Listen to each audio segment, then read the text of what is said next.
witness that there is no God but Allah, who came to us in the person of Master Farad Muhammad, to whom all praise is due forever. I bear witness that the most honorable Elijah Muhammad is the exalted and living Christ, who's been exalted to the right hand of our Savior as Mahdi. And I bear witness that the Honorable Minister Louis Farrakhan is our divine reminder, our divine warner, and the Messiah in this day of judgment in which we now live. It is in their names that I greet my family, welcome you to the chess workshop, Chess Theology, with the greeting words of peace and paradise. Assalamu alaikum. Walaikum salam. Walaikum salam. I like that background. That's a good background, Sister Jocelyn. I like that. Thank you. Praise be to Allah. All right.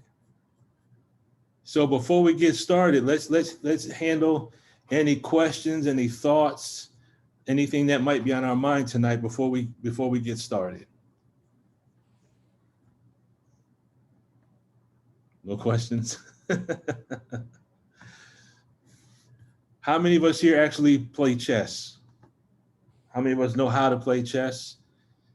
Or how many of us are just looking to learn how to play? Okay. Well, look, man, I know how to play chess, but I haven't played for a very, very, very long time. Okay. Okay. The main focus of what we do for the chess theology is this, and I'll get more into it. I'm just trying to use up a little more time, hopefully catch some late comers in. But we're gonna, overall, the basic premise is to show how we can actually use the Holy Qur'an as a manual to teach us chess strategy and tactics. That's like the quick synopsis of what we hope to get out of the workshop tonight. So with that being said and done, let me go. Let's go here.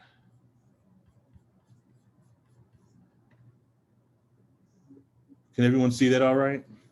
Yes, sir. Okay.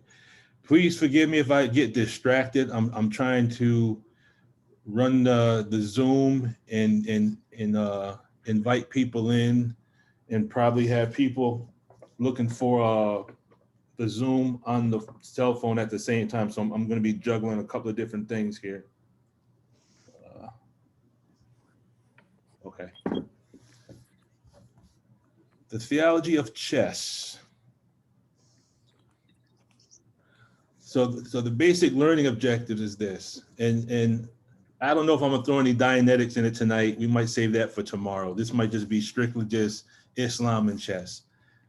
What we're gonna do is we're gonna go over a brief history showing the relationship between chess and Islam. Then we're gonna look at chess in the modern times. We're gonna look at a couple of, we have a brother by the name of Maurice Ashley. He was the first, in the modern sense, the first Black man to receive the title of Grand Master. And we're going to look at a couple of other modern day chess masters just to kind of get the energy going and perhaps generate some questions or some inspiration.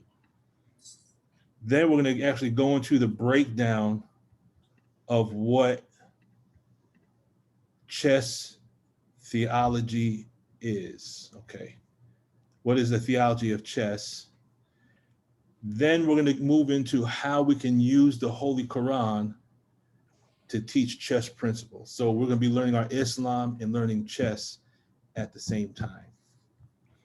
And then I'm going to take the believers a trip down what I would call memory lane to a chess club that my wife and I had established back in 2017, and show some of the things that we were able to do while we had the chess club open, some of the influence, some of the ways Allah really blessed us to make an impact on our community. At any time, if anyone has any questions, please feel free to stop me. I tell people all the time, I'm a prison minister. I have a habit of flying off on tangents. This is why I use PowerPoints, because it keeps me focused. So don't feel like you're going to take us off on a tangent. After we address your question, we're just going to come right back to the PowerPoint. Is everyone all right up to this point? We're Yes, good? sir. Yes, sir. Yes, sir. So we'll play a quick little video. This video is a little taste, a little snippet about Maurice Ashley and his background. Has anyone ever heard of Maurice Ashley? No, it haven't, sir. No, sir. So they say in chess it takes 40 good moves to win a game and one bad move to lose the game. One false move and you're dead, and that's it.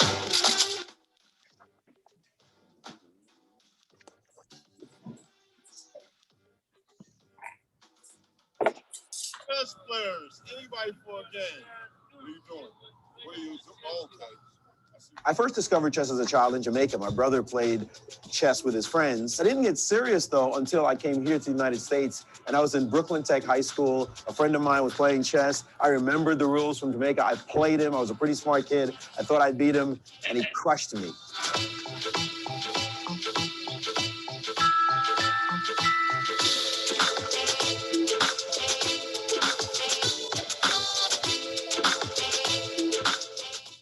Chess changes lives.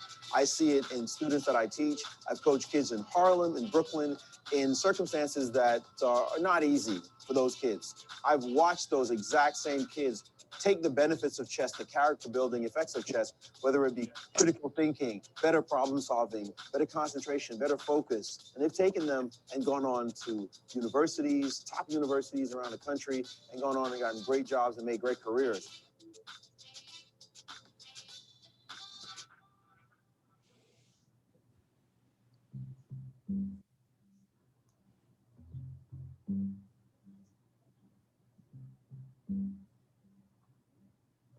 You know, when I was going to Bahama, it was really rough. You know, there's still some kids who don't have the ideal home life and don't have the opportunities. So I think by teaching chess, you know, I could help them in that way, you know, expose them to something else and teach a lot of life lessons. You know, chess is like life in so many ways. Just how you have to think ahead, plan your moves, how there's consequences for your actions. And one of the kind of fascinating things about chess is how your personality manifests itself on the chessboard. If someone is an attacking, brash, aggressive person, they're going to play chess in an attacking, aggressive way. If you're calm and laid back, you're going to play a calm, laid back version of chess. If you're a risk-taker in life, you like to take chances, you're a daredevil, you're going to play chess devil. You're going to sacrifice material, you're going to enter dangerous positions, you're going to play like that type of chess. The best advice I could give to a young person starting out today is go online and start watching some videos. You also want to start playing online as well. There are a lot of play sites online, and you get to play with players from all over the world. Back in the day, you couldn't, you have to go to the park to get a game.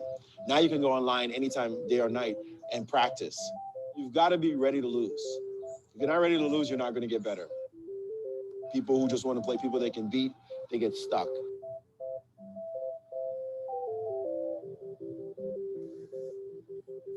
Dude, my name is King David. How you doing? I'm good, man. Great. What is your name? Maurice. Maurice. Maurice what? I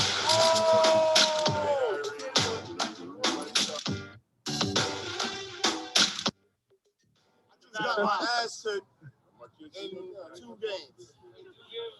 Chess is life. Oh, man. Chess has taught me so many things about myself and about life. It builds determination. It builds focus, concentration. It teaches you about yourself.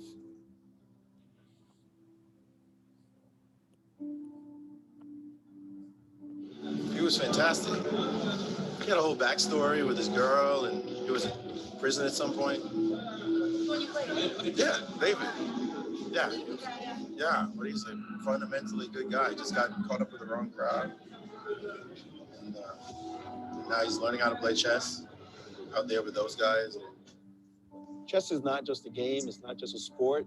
As I play it, we consider it an art form because it's such a beautiful game. And it's also a discipline. It's also about teaching you to think right and to live right. because there are consequences to every single move you make in life.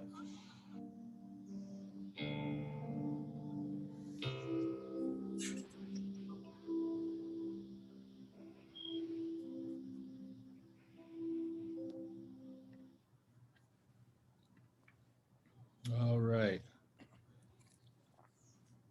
Everyone that just made it in, assalamu alaikum. Thank you for coming.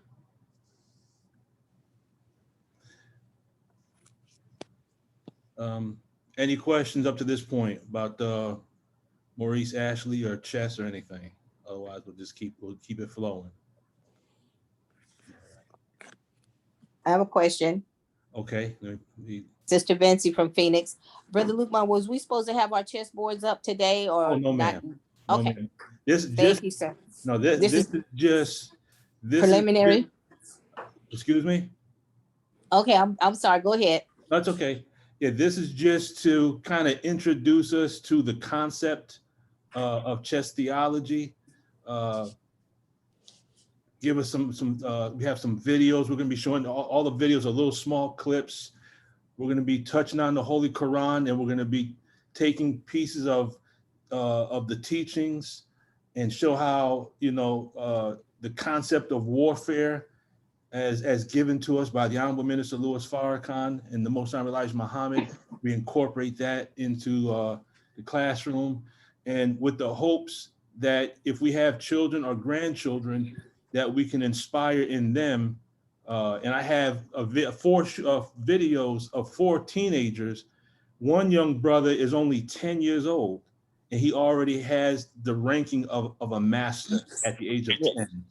So the hopes is to inspire in our children and our grandchildren the love of chess.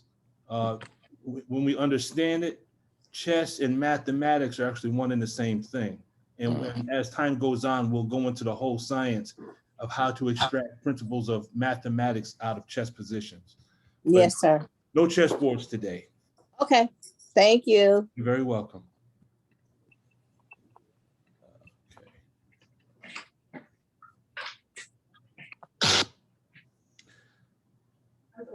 So first, we're going to deal with some history.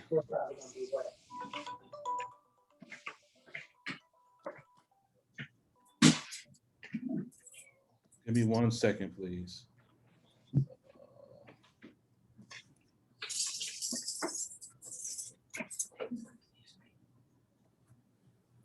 Come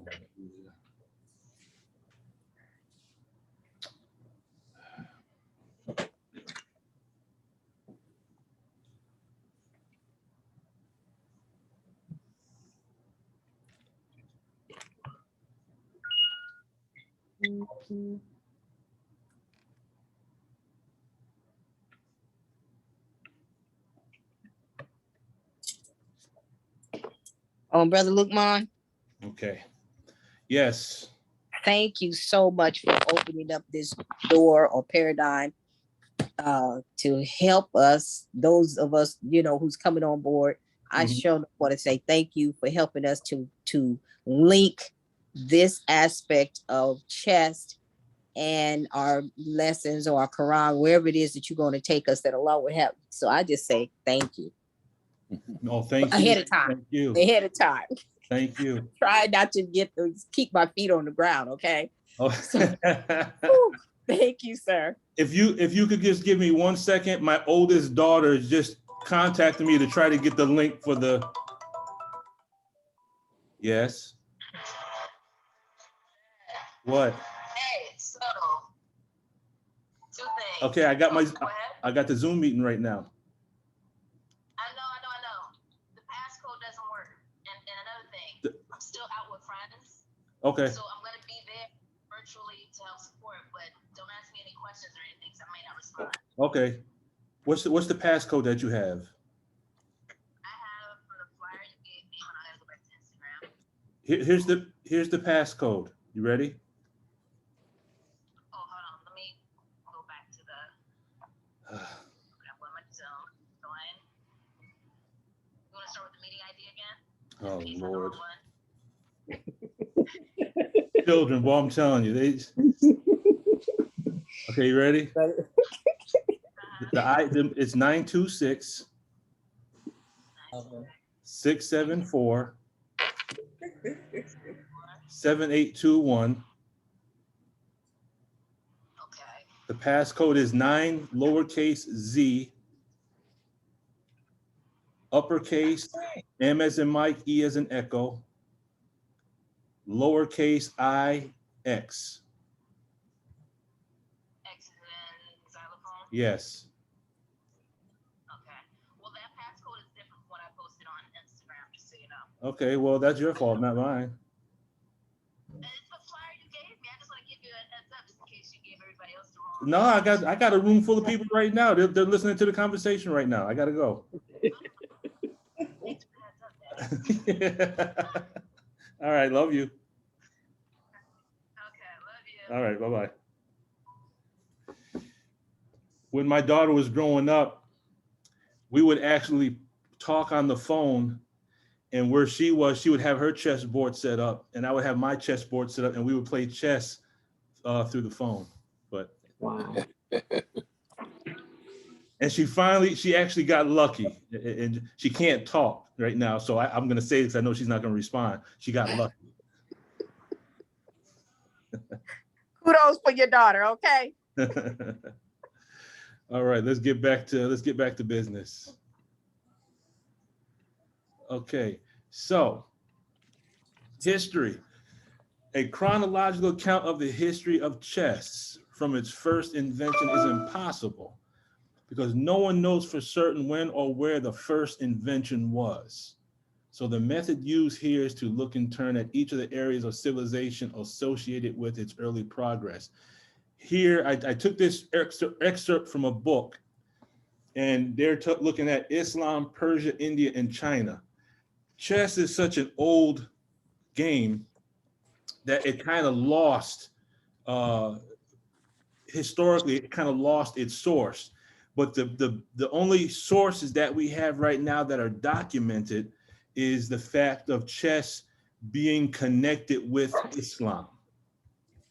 So that's the actual facts that we have. Chess has a direct relationship with Islam. So as the quote goes, says the result is not just a catalog, but a detective story proceeding from the known to the unknown. And it says for only one of these cultures, Islam, is there a surviving chess literature which tells us in detail about the rules of the game and how it's played. So we got to go into the history of Islam to get to the root of chess, because this is the only thing that's been documented. Now, if you want more information about blackness and chessness, this is the chessdrum.net. It's hosted by brother Dr. Diam Shabazz. He's actually a business professor, but his website is dedicated to Black people in chess worldwide. It's an extraordinary, lots of historical information on there.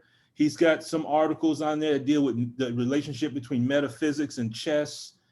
I mean, there's just a wealth, a treasure trove of information that is on here. Also, for all of you that are on tonight, please put your email in the chat so that I can keep you, I can add your name to the list of email so I can keep you informed of the other workshops that we'll be doing. Okay, so he has an article, and this is actually from his website, chessdrum.net, and it's called The Black Genesis of Chess, and it's connected to the Moors of Spain. So that right there is, I don't know how old that picture is, but as you can see, you see original people playing chess. And one thing he says is chess is a game that we all love and enjoy for its buildup of tension and its infinite possibilities. Black chess players have recently begun to make headway into the upper echelons of the international chess arena. However, there was a historical precedent for Blacks and a mighty people who served as the genesis of modern day chess. In other words, the modern day chess you see now comes from us and our ancestors. even though chess is usually portrayed as European and Russian, you know, it was our people that even brought the game to Europe. But as always, they kind of write us out of history. And then he Brother, says, yes, sir, go ahead. like other sessions that you've conducted, will you be making this recording available to us? Most definitely, brother, most definitely. Yes, sir. Matter of fact, what I may start doing is, well, I don't like bombarding people with email. If you send, I'll put my email in the chat. If you want a copy of this presentation, just send me an email. That way I'm sending it to those who've requesting it, and I'm not bombarding people with emails. To me, receiving 100 emails a day from shopping and different networks, it drives me mad. So if you want this presentation, just send me an email and I'll make sure you get it either tonight or first thing in the morning. 10-4, yes, sir. Okay, it says they were the Moors of Africa who led a militaristic campaign against Spain in 711 AD. So we always go to the 711, not knowing that this was actually a date that the Moors actually made it to Europe, 711 AD. The Moors were a proud civilization known for spectacular advances in science, which included tracing the curvilinear pathways of light through air. This is the forerunner of eyeglasses. So they began the science that put forth what we have today of glasses. So the Moors also used the astrolabe and compass for navigation, and the methods of surgical medicine were at advanced states. So it's in our history, it's in our DNA to be scientists, to be astrophysicists, to be astronomers, to be surgeons. That is already in our DNA. He says that they excelled in herbology and employed food preservation techniques, enabling the storage of wheat for as long as 100 years. But despite the Moors' advances in science and scholarship, they also enjoyed activities such as horse riding, marksmanship, polo, backgammon, and chess. This is where, you know, the chess that people think originated in Europe, it came from us and our people. It is befitting that chess was a favorite Moorish pastime, as many enjoyed the challenge of warfare, strategy, and tactics, and perhaps many were strong players. So I might make a slip and call it a game, but for me, and this is just me, chess is not a game. Chess is a science, and I study it as a science. If you look over my left shoulder, that is a 4-tiered, that's a 5-tiered shelf. And actually, even though I changed the books to make this picture, that entire shelf is all of my chess books. I have probably about 300 chess books. Wow. So I study this like a college student studies for a degree. Personally, my goal is to get my expert rating before I retire. I'm going to be retiring, inshallah, the next couple of years. And it is my goal to get my expert rating. So then after I retire, I want to take my time teaching mathematics and chess, because those are the two things I do every day. And those are two things I'm very, very passionate about. But it's about warfare. And we're going to look at it from a couple of different perspectives. Yes, Brother Larry, Sister Denise. But Luke, Mom, what is the expert's rating you're talking about? Okay. You know how in the martial arts, you have different belts. You start out with a belt, and then you get like a yellow belt, then a green belt, then a brown, then a blue, then a brown, and then a black, right? You're familiar with the ranking system in martial arts? Yes, sir. Okay. In chess, when you become registered in the United States Chess Federation, you play in tournaments.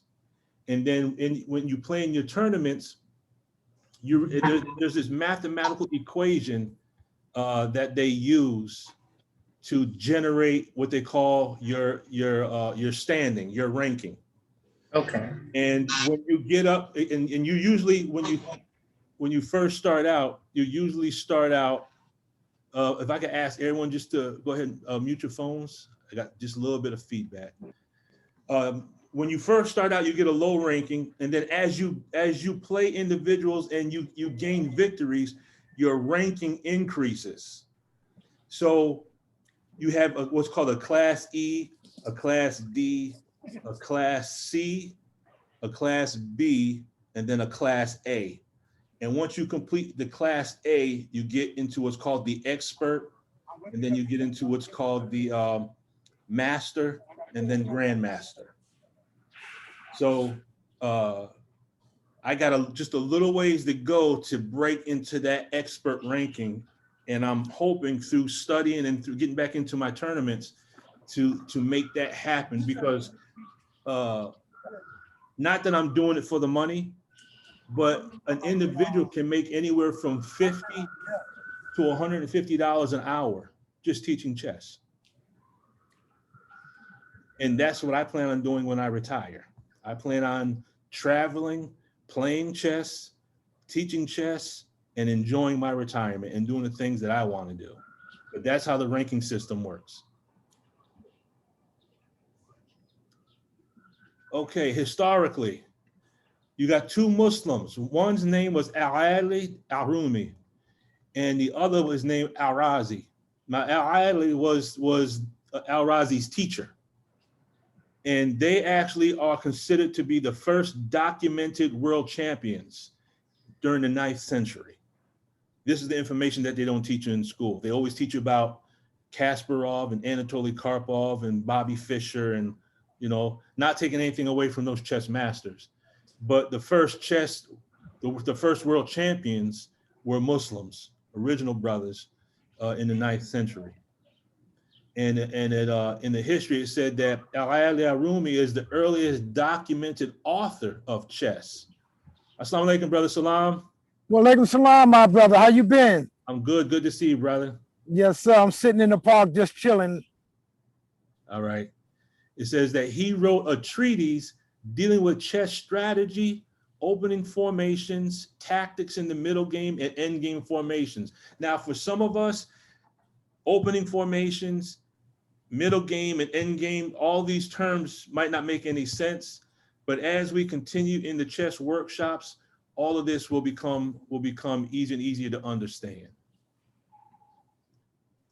It is said that they actually played in the court of Baghdad under the Abbasid Caliph between 847 and 861 AD. So we're going back a little ways. And that they played before the caliph named Caliph Muqtafi, and Al-Ali lost to his younger rival Al-Razi. Then after those two, there was another chess master by the name of Asuli, and he was the #1 player between 902 and 908 AD. And his student was another Muslim by the name of Al-Lajlaj. And they also played before Caliph Muqtafi. Asuli also wrote manuscripts on chess, specimen games, opening analysis, and chess problems. Again, all this will make sense as we go along. But the bottom line is the oldest existing manuscripts, books, or documents on chess right now have been authored by Muslims during the 9th and 10th centuries. Now, Asuli actually mentions 3 chess players that were masterclass before Al-Ali, but we don't have any written documentation. And these Muslims, one was by a name Jabir, another's name was Rabab, and the other one was named Abu Na'am. So, you know, chess and Islam share a common history. And the thing we have to understand is during this time period, Europe was in the Dark Ages. And you know, we've been taught that history. Europe was in the Dark Ages. It was the Muslims, the Moors, that landed in 711 and took Europe out of the Dark Ages and brought about what's called the Renaissance period. Are we all familiar with that? Yes, sir. And it was during this time period that our people brought chess to Europe. Right. Now, Okay. so if we understand that it was our people that brought Europe, who was in the Dark Ages, brought Islam to them and brought them out of the Dark Ages, then, you know, just perhaps if they were at the root of moving society at that time period, and we are in a modern day Dark Ages today, all you have to do is look around, then perhaps the followers of the Most High Elijah Muhammad, under the guidance of Yahweh Minister Louis Farrakhan, may be the modern day Muslims to bring a modern day Renaissance to a modern day Dark Ages. Yes, sir. So now we're going to look at the modern times. So I'm going to introduce you to some chess players. One, I'm going to throw another clip on dealing with Brother Maurice Ashley. Then I'm going to introduce you to a brother in the Nation of Islam. Now, I've never been blessed to meet this brother. I've always wanted to meet him. I've only seen him once. I almost met him. I was blessed to teach this chess theology workshop at Savior's Day 2009 and 2010. And that was the only time I ever saw the brother. I pray Allah to actually have the honor to meet this brother at a point in time. And then I'm going to introduce you to some children that have already received the rank of chess master. And I think one may have already received the rank of grandmaster. But I'm going to introduce you to them today as well. So this is brother Grandmaster Maurice Ashley, originally from Jamaica. And then he moved to the United States as a child. And I got a small clip, and there's a quote by an individual by the name of Blaise Pascal. Blaise Pascal was a mathematician, and he said, chess is the gymnasium of the mind. You know, we go to the gym, we work out with different weights to make our body strong, you know, but what do we actually have to make our mind strong? One thing we have is mathematics. Another thing we have to make our mind strong is the supreme wisdom and the problem book. The third thing we have that can make our mind strong is chess. Welcome to the show. Thank you, thank you. So I should know the answers to this question, but what is a chess grandmaster? How do you become a grandmaster in chess? A grandmaster is the highest title you can have in a game. So you have to beat other grandmasters, top players from around the world. So, no, basically we're just badass. But if you beat a grandmaster, then how come that grandmaster is still a grandmaster? Shouldn't he like go down like Highlander type thing? No, you still stay a grandmaster? Nah. Who's the first grandmaster then? They had the grandmasters back in the 1900s, early 1900s, 1914, the top players. And once they established them as grandmasters, yes, then, you know, the rest of us come up. You don't just invert So titles. grandmaster means you basically know like all the finishing moves, like in Mortal Kombat type thing. Not exactly, but close. You know a lot of stuff. Yeah, yeah. I play chess. I know all the chess. You call it a horse? You called it a horsey earlier. I actually did play chess in school. We had to choose a sport, and then there was like options like rugby, which is our version of football. And I was like, I don't want to get hurt. And then I chose chess.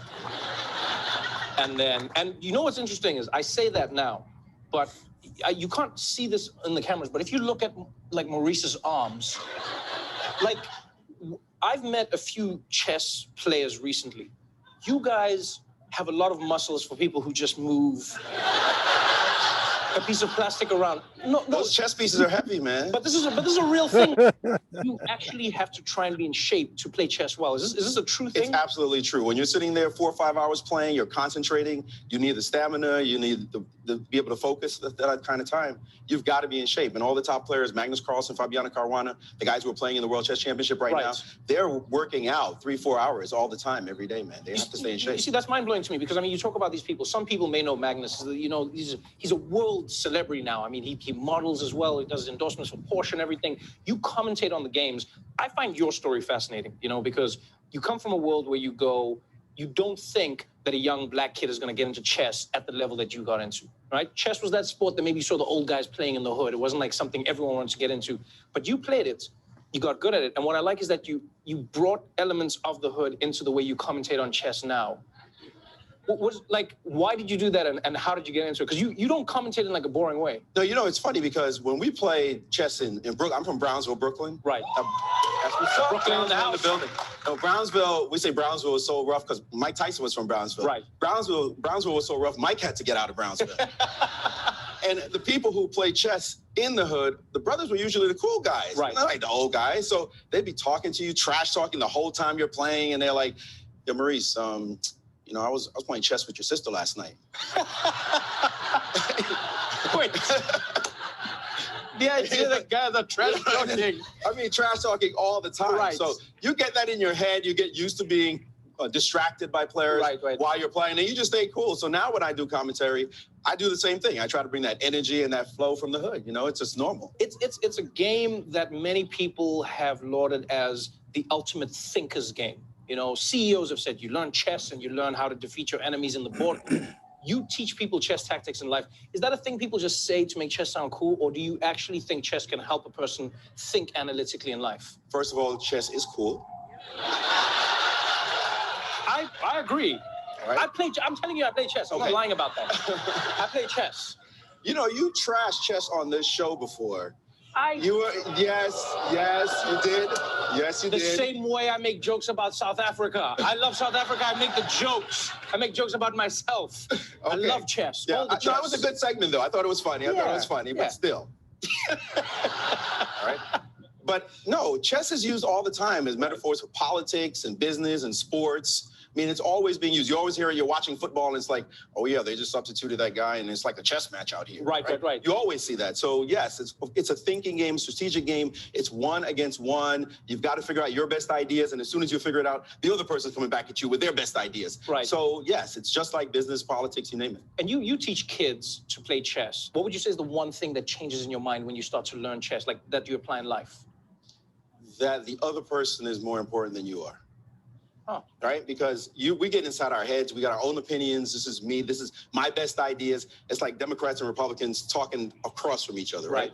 But when you play chess, you realize the other person has valid points, and you've got to really get inside their head more than anything else. So it's not my best idea that counts. It's your best idea. And how am I going to beat you is by really studying what you want. And that's where the deep strategy comes into the game. That's fascinating. So we need to teach the president how to play chess.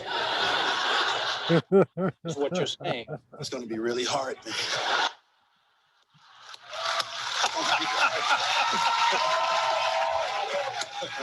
Dude, I'm excited for the World Championships. Thank you so much for coming to the show.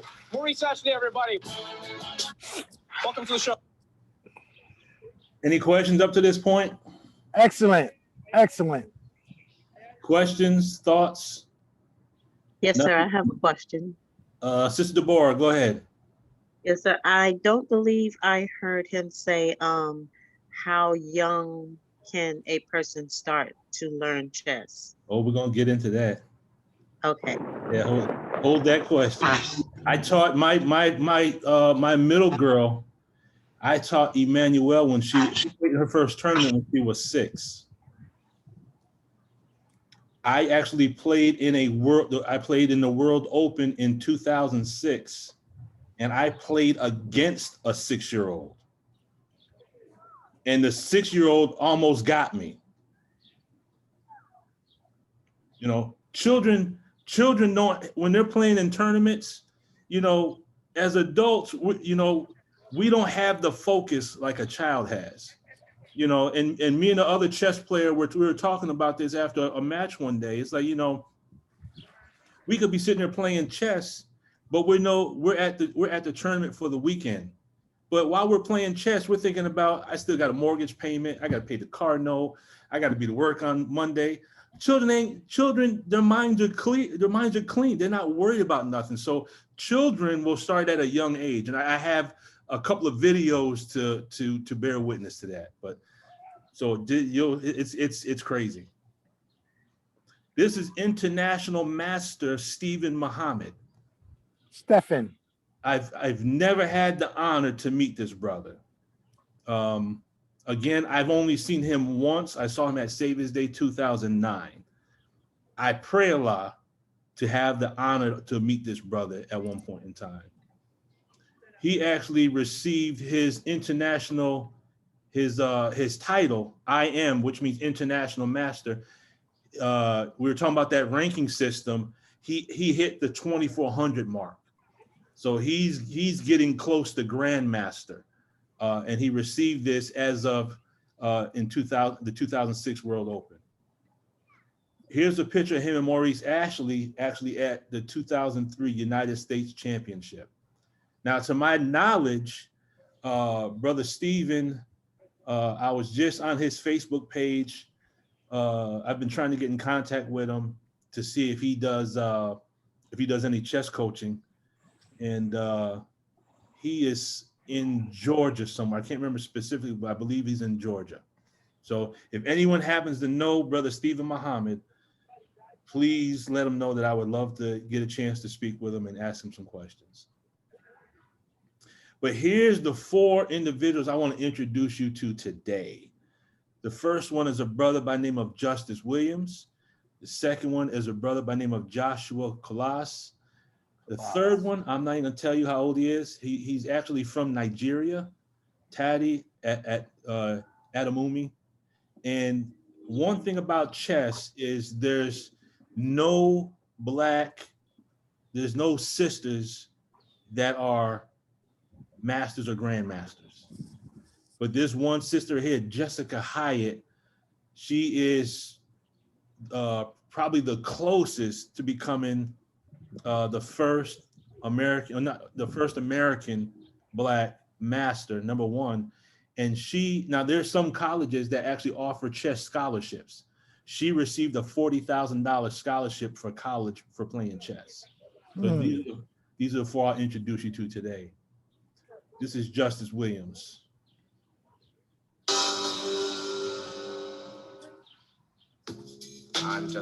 I'm 14 years old and I'm a national master in chess.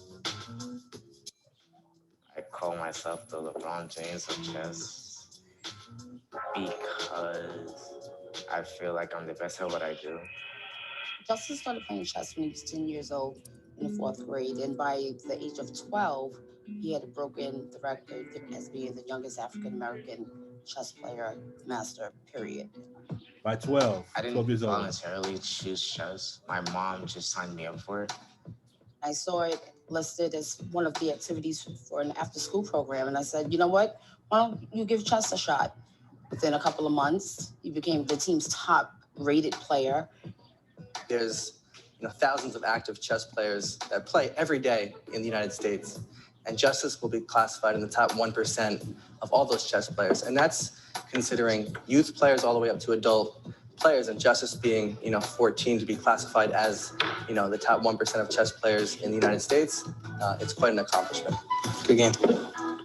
Chess has allowed me to play for the U.S. team in World Youth. So I've traveled to places like Brazil and Greece to compete for the U.S. against other countries. I've also gotten to teach in South Africa, and it was a really eye-opening moment for me because I got to see that everybody doesn't have it the way I have it. That's made me more of a grateful person. That's a good move.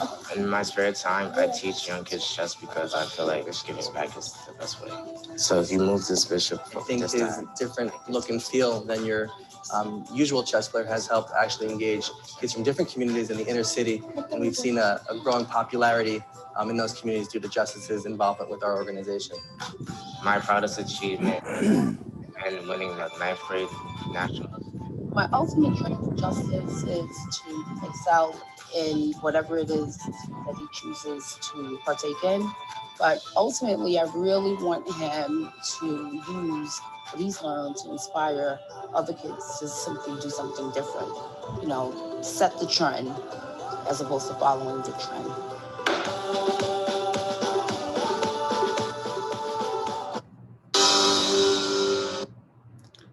The next young brother I'll introduce you to is Joshua Kalas.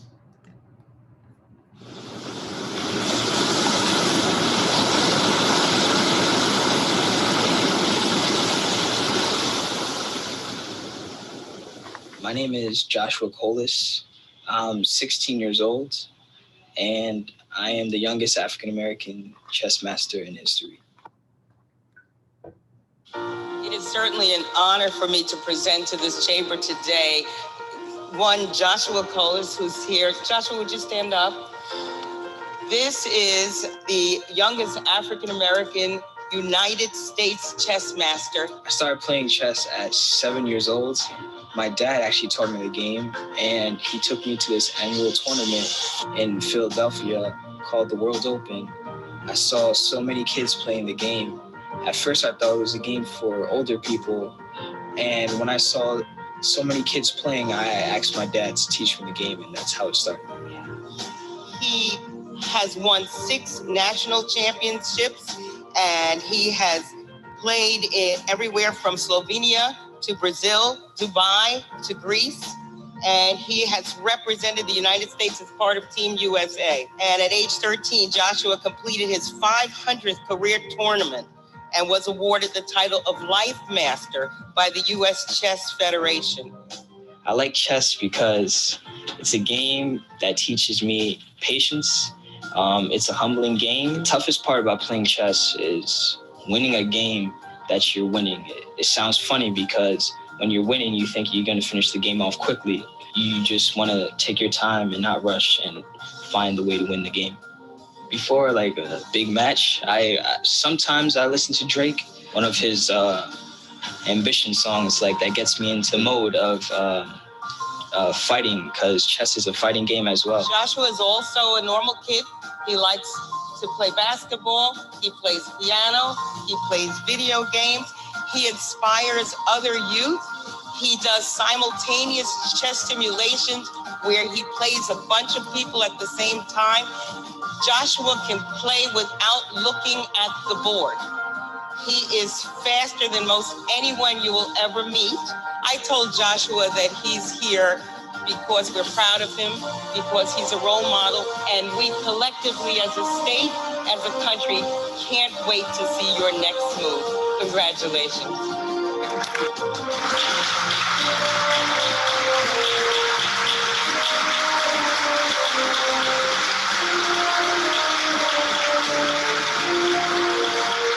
My short-term goal is to become an international master after I finish high school, and my long-term goal is to become a grandmaster after I finish college.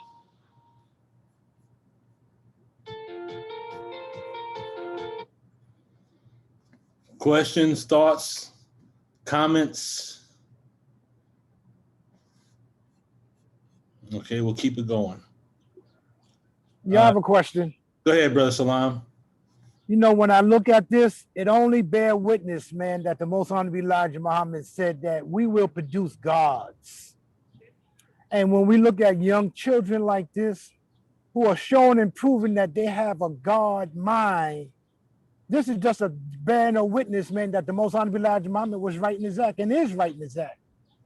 Imagine when this young man become in his 30s. Oh man, he's gonna be something else. He's something else now. Yes, sir. Yes, sir. Yes, sir. Brother Larry, Sister Denise. Yes. Yes, sir.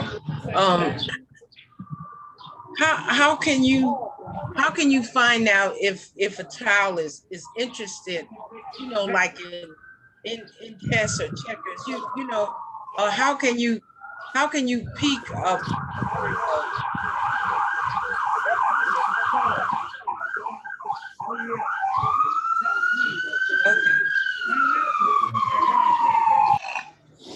Okay. Go Go ahead, Sister Denise. Oh, okay. I'm just trying to make sure everything's okay. No, everything's all right up here. Okay. How can you, pique that child interest in that? I know he was saying he went to, but if you don't have a father that does that, I mean, how can you do that to the children, to pique their interest of chess? Because it looks like it leads into one thing that leads into other things that leads into life, and it doesn't matter what your age is. And how can you help the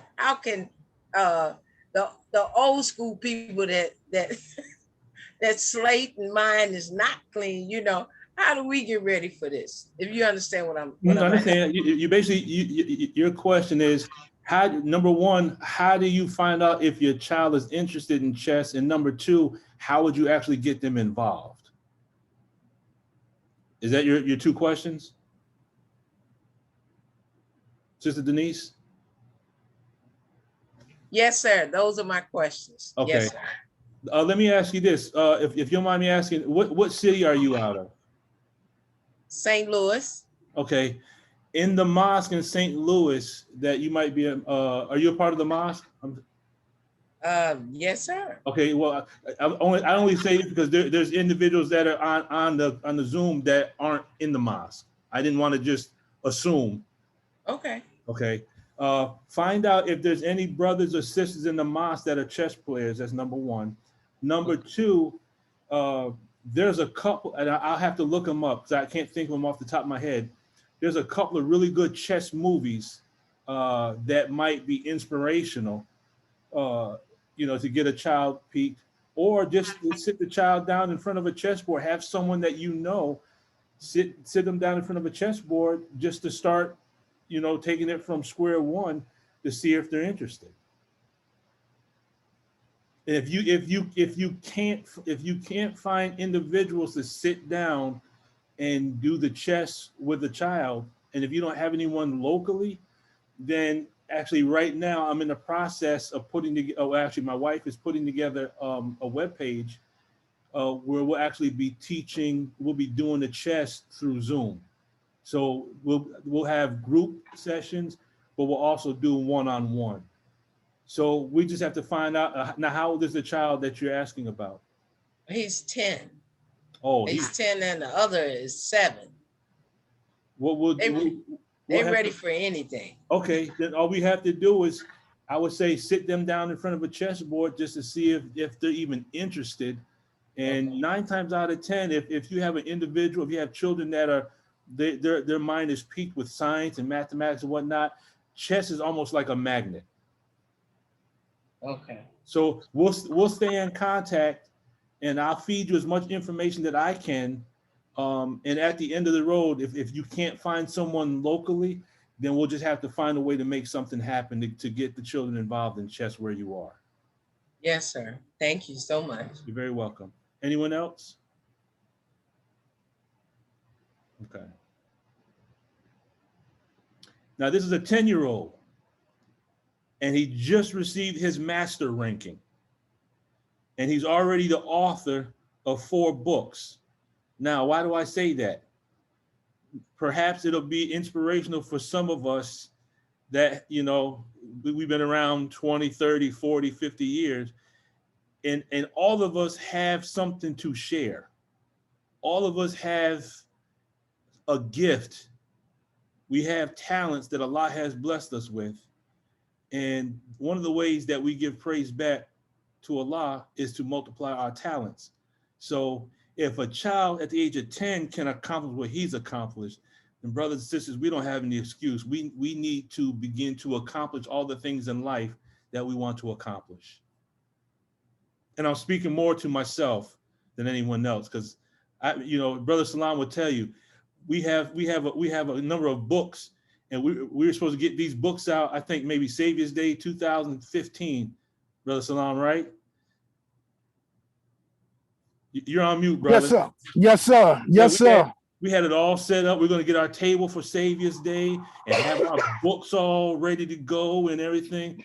And here we are, 2021. We ain't wrote a lick. Well, we've started, Yeah. Talking about this for years. Yeah. Yeah. Bottom line of what I'm trying to say is, No, brother, she has a website. I've been on it before. That's why. let's get busy doing what we're supposed to be doing. And right now we have a terrific story of triumph. Tani Adewumi came to this country as a refugee. His family lived in a homeless shelter. Now he's one of America's youngest chess masters at the age of 10, and he's just getting started. Good morning, Tani. How are you today?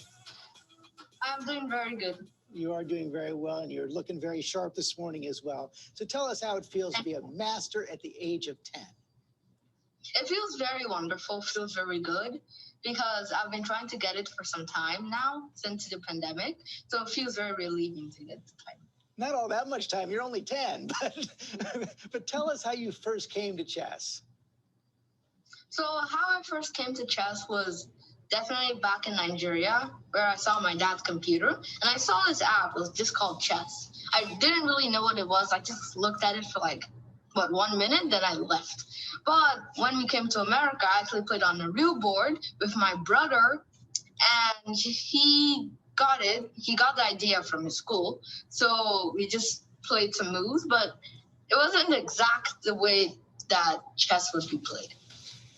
When did you realize you had a special talent for chess? I don't know when, but I would say when I won the state championship, maybe. That'll do it. Yeah, that would definitely do it. So when you're playing, do you just see 5, 10, 20 moves ahead? Yeah, I can memorize and like think ahead of my. Yes, I can do it. Takes a lot of hard work, doesn't it? Mm-hmm. Tell us about your book. So, wait, should I bring it? Sure. Oh. I should have probably brought it out here. Why not?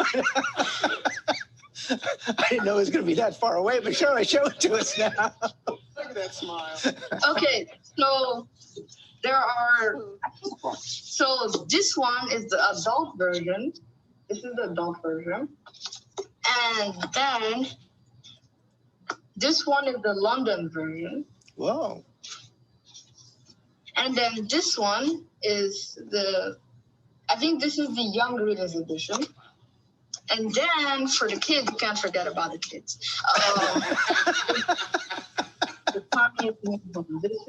That must have been a lot of fun to write. Yeah. How much time do you spend playing chess every day? Probably like 9 hours. But after school, I play every day. Like I just play for the whole time. What did you think of the Queen's Gambit? Oh, the Queen's Gambit was a very fun TV series to watch, and I really like the action about it, and I like about the way the whole setting of the story. It really was a very good TV series. So when you come back on GMA at the age of 20, what are we going to be talking about? Me becoming Grandmaster. All right. Well, congratulations on that. Congratulations on all your hard work. We love your smile. We love your initiative. Thanks a lot for joining us this morning. Thank you. I love the bow tie. Yeah. And Everything. And a kid at heart. Yeah. See, Yeah. that's what I love. And I love you said, can't forget about the kids.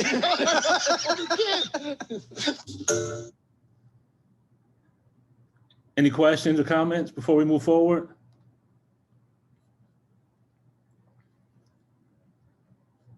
You're on mute, sister. I just wanted to say that it's very inspiring. My stepdad always played chess and he was very good at it, and I was interested. I know the names of the pieces and how they move, but I guess because of fear or whatever, I never pursued going further with it, but I'm inspired by our children. And when you tied it to our Islam, that just really made me push my fear away. Like, this is made for me. This is part of who I am. So it's just making me even more excited about getting into it. So thank you. Oh, sister, tying chess, we haven't even hit it yet. Wait till we go into the Holy Quran. Praise be to Allah. We go into the Holy Quran. Sister Denise. Yes, sir. When we had a program here in St. Louis for the children. I was over all the young brothers, all the young brothers, and I swear I wanted to learn how to do chess so bad, but it was one player or two players in there, and I just made it the lesson that everybody would get around these two, and I had chessboards set up, but I did not know how to teach them, and my own grandson was like, "This is exciting, Queenie. I gotta learn this." So, I need help.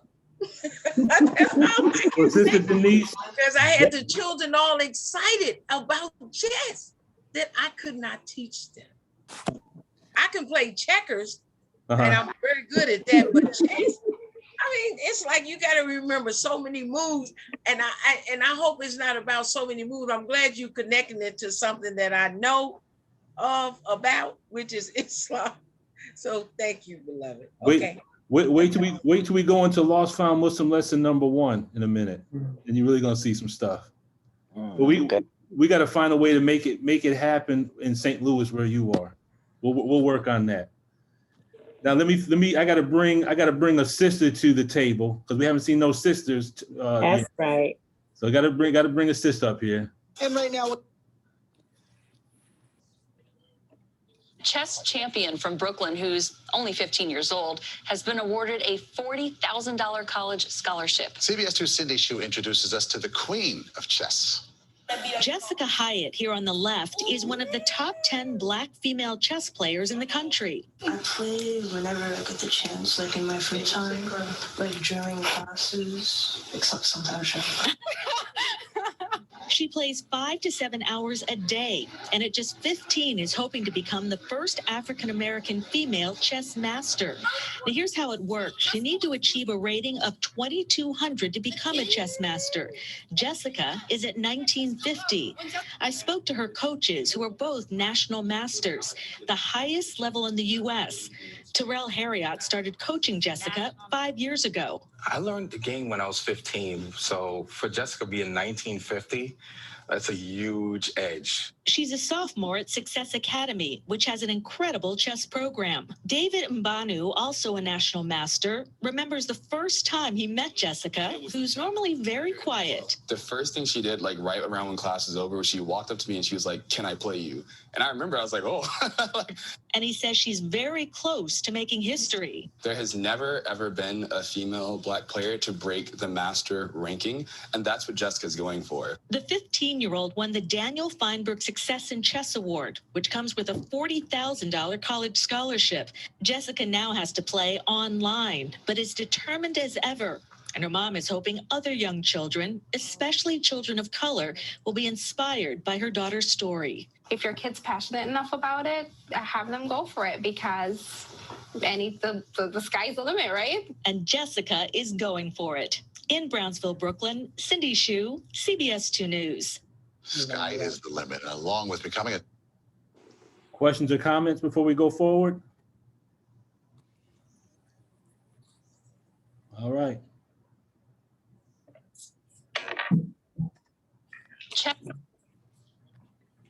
Now we're going to get into the meat of the workshop. What exactly is chess theology? Of course, we got to start out with problem number 13. This is the foundation of pretty much everything we do, from mathematics to Dianetics to physics to chemistry to geometry to algebra. Problem number 13, it says, after learning mathematics, which is Islam, and Islam is mathematics, it stands true. You can always prove it at no limit of time. Then you must learn to use it and secure some benefit while you're living. That is luxury, money, good homes, friendships, and all walks of life. Now, one thing we do under the guidance of chess theology is we teach mathematics on the chess board.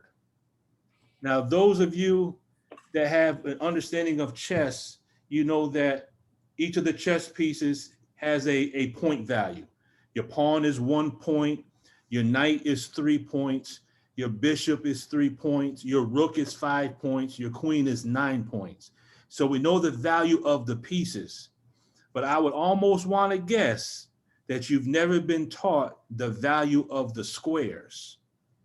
You got to look at the chessboard the way you look at real estate. The squares actually have value. And when you can understand the mathematics of the squares will tell you where to attack and where to defend. And that's when we get into the mathematics of the chessboard. We deal with just basic, we work with fractions. But once you see the value of the board, the squares, and the concept called space, identifying the value of the squares tells you even more about what you need to do as far as your long-term and your short-term goals. So with that being said, if we can prove that mathematics is chess and chess is mathematics, then that means, then can we say that mathematics, and the Honorable Minister Louis Farrakhan has taught us that the word is an equal sign, right? Yes. So if is an equal sign, that means mathematics equals chess and chess equals mathematics. So if these two terms are interchangeable, then we can take problem number 13, and everywhere we see the word mathematics, we can put the word chess. After learning chess, which is Islam, and Islam is chess, it stands true. You can always prove it no limited time. So in other words, chess theology is the application of the principles of chess to the study of the self and our relationship with Allah and the universe. So that's how we look at chess. We don't look at it as a game. We look at it as a science of the highest magnitude. In Torchlight for America, the Honorable Minister Louis Farrakhan says that true and proper education starts with the knowledge of God. So in chess theology, we put Allah at the center of the curriculum. He says recognition of God is the proper beginning point for understanding every discipline. Again, we emphasize we are putting God at the center of this curriculum. He says if you gain a limited knowledge, then you restrict the possibilities of what you can and will achieve. The capacity of man's brain is infinite.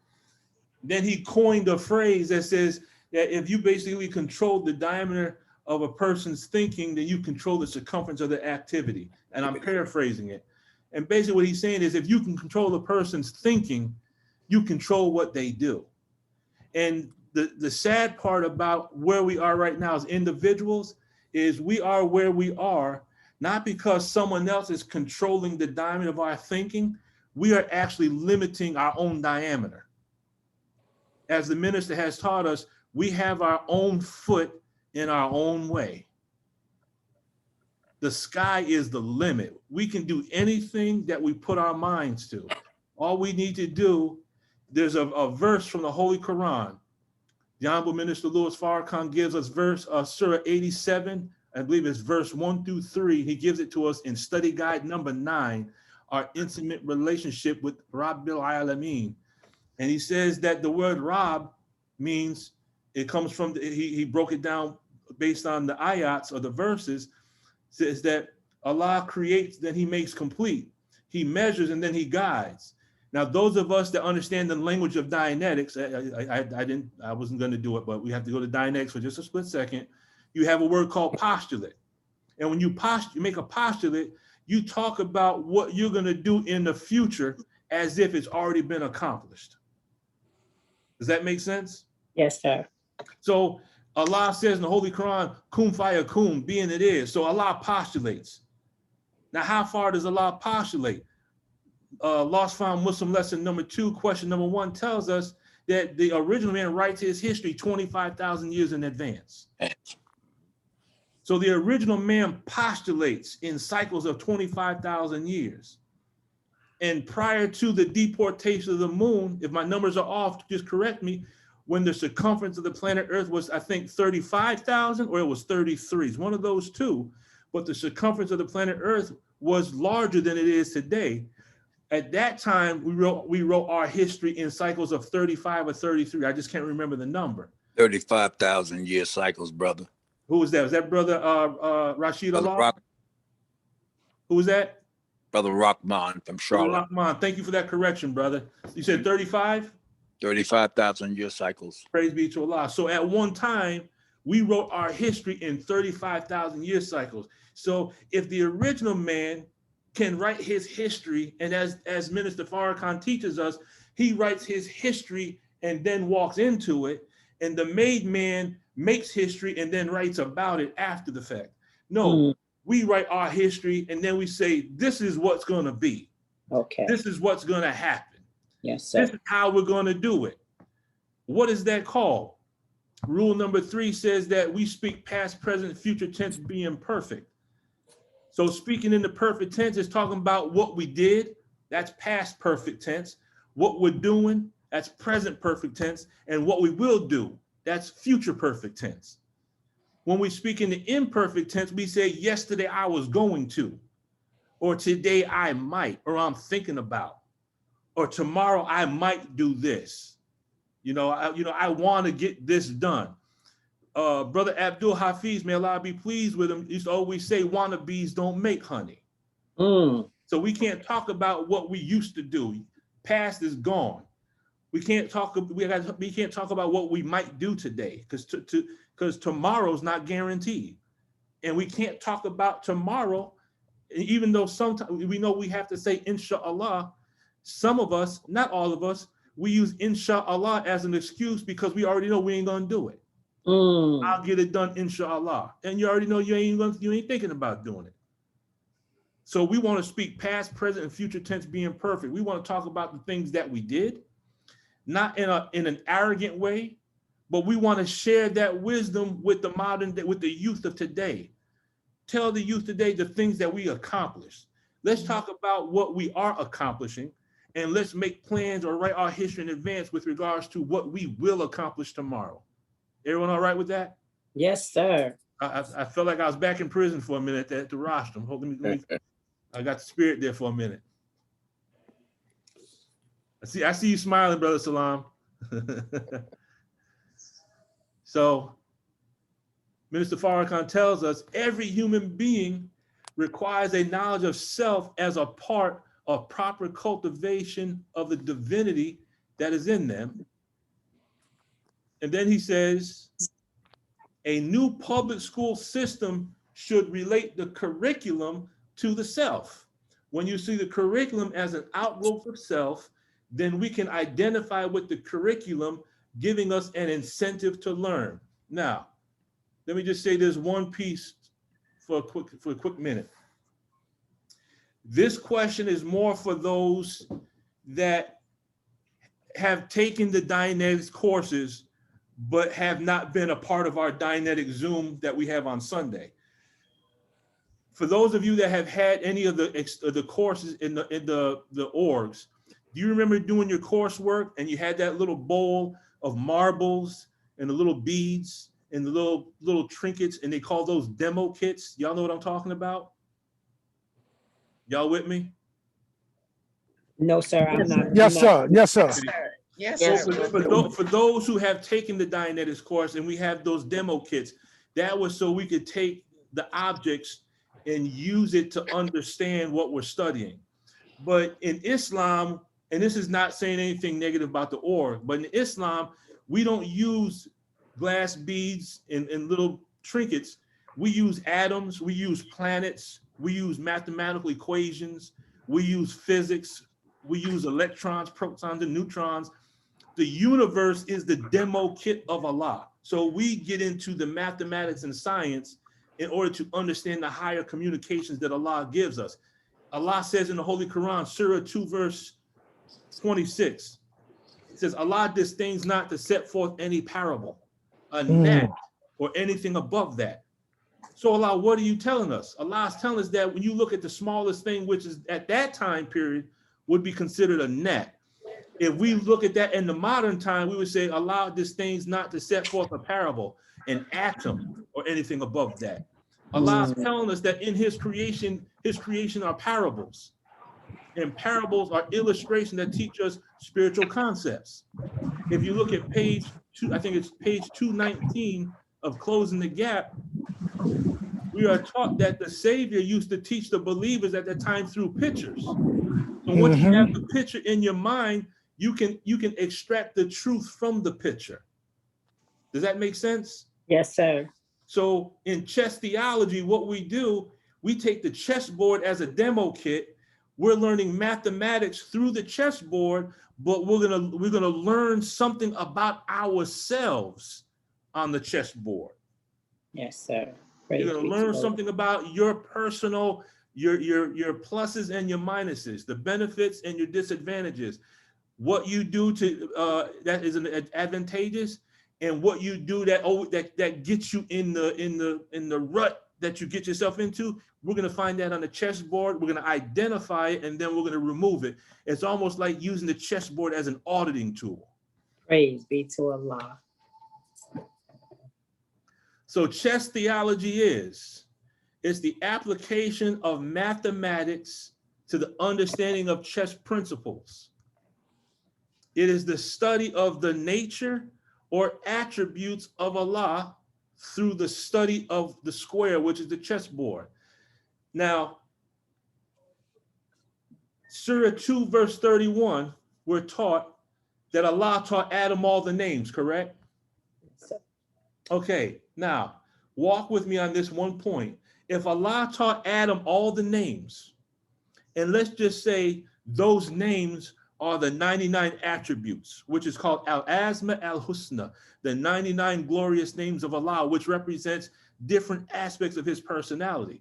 Allah taught Adam his names and then made Adam rule over the angels, correct? Yes, sir.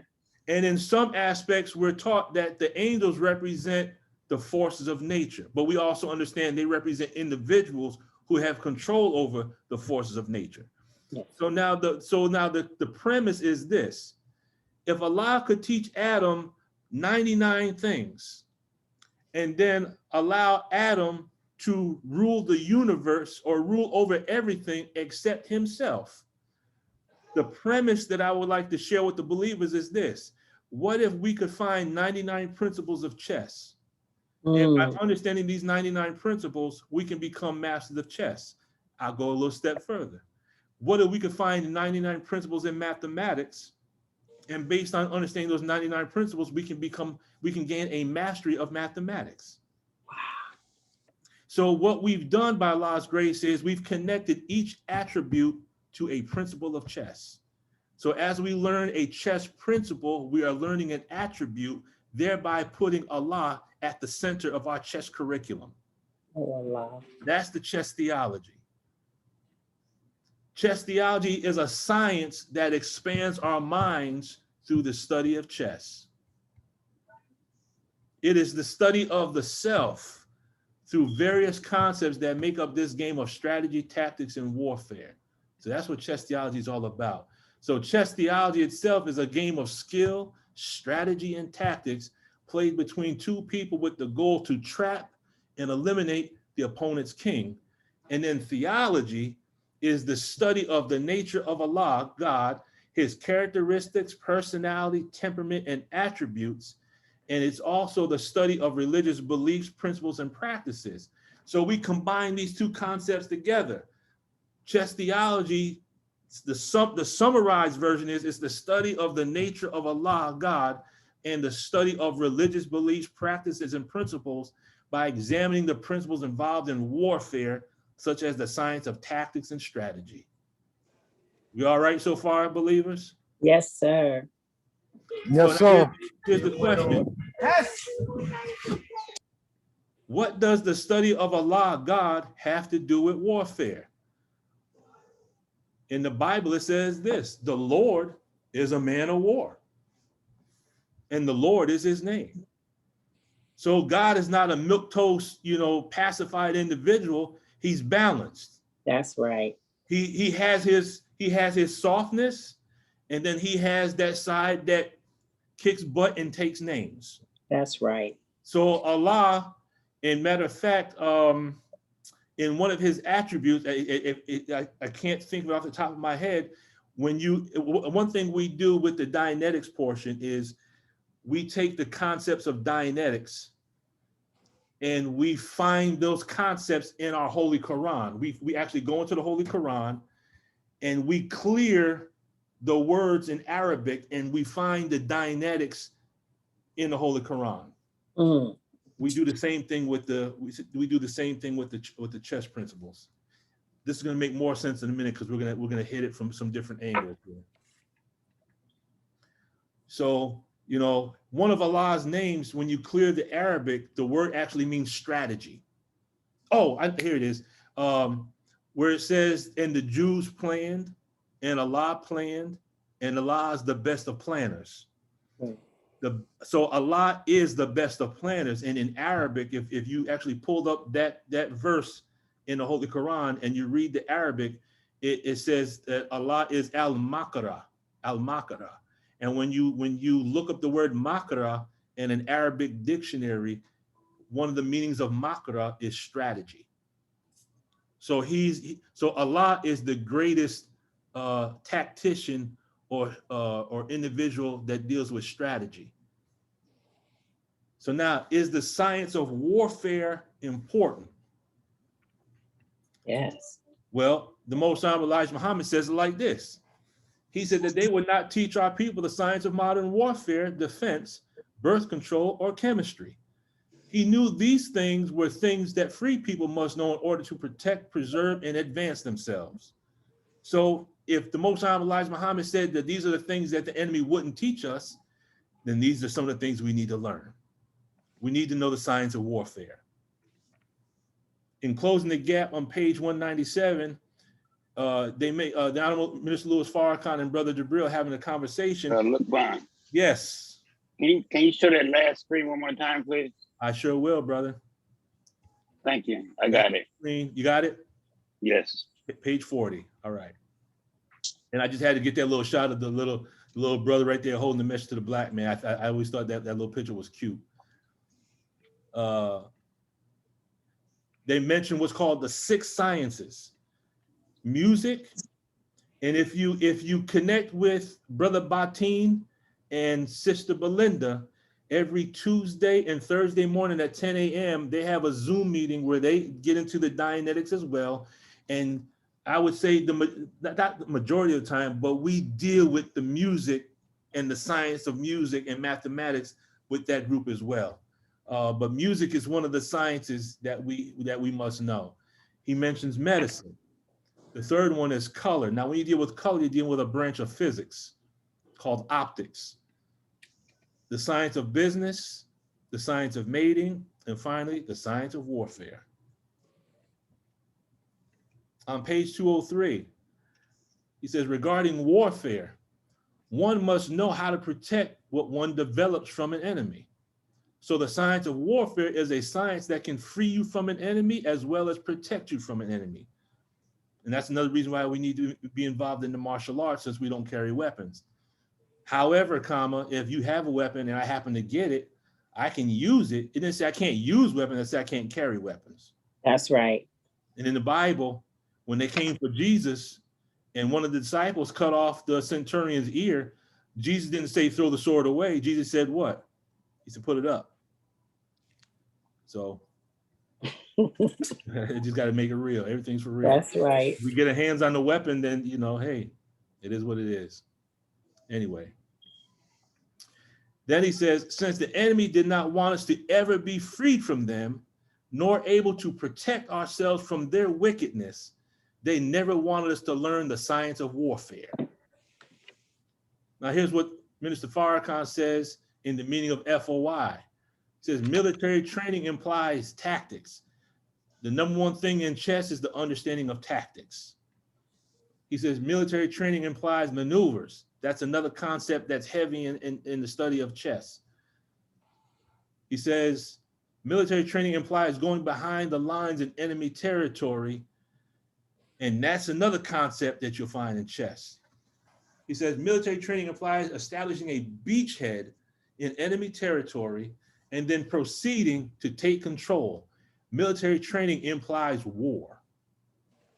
Now, a beachhead is a fortified position on an enemy shore by landing troops. It is a strategical objective of military campaigns. So So warfare is spoken about, a message to the black man, closing the gap, the meaning of FOI.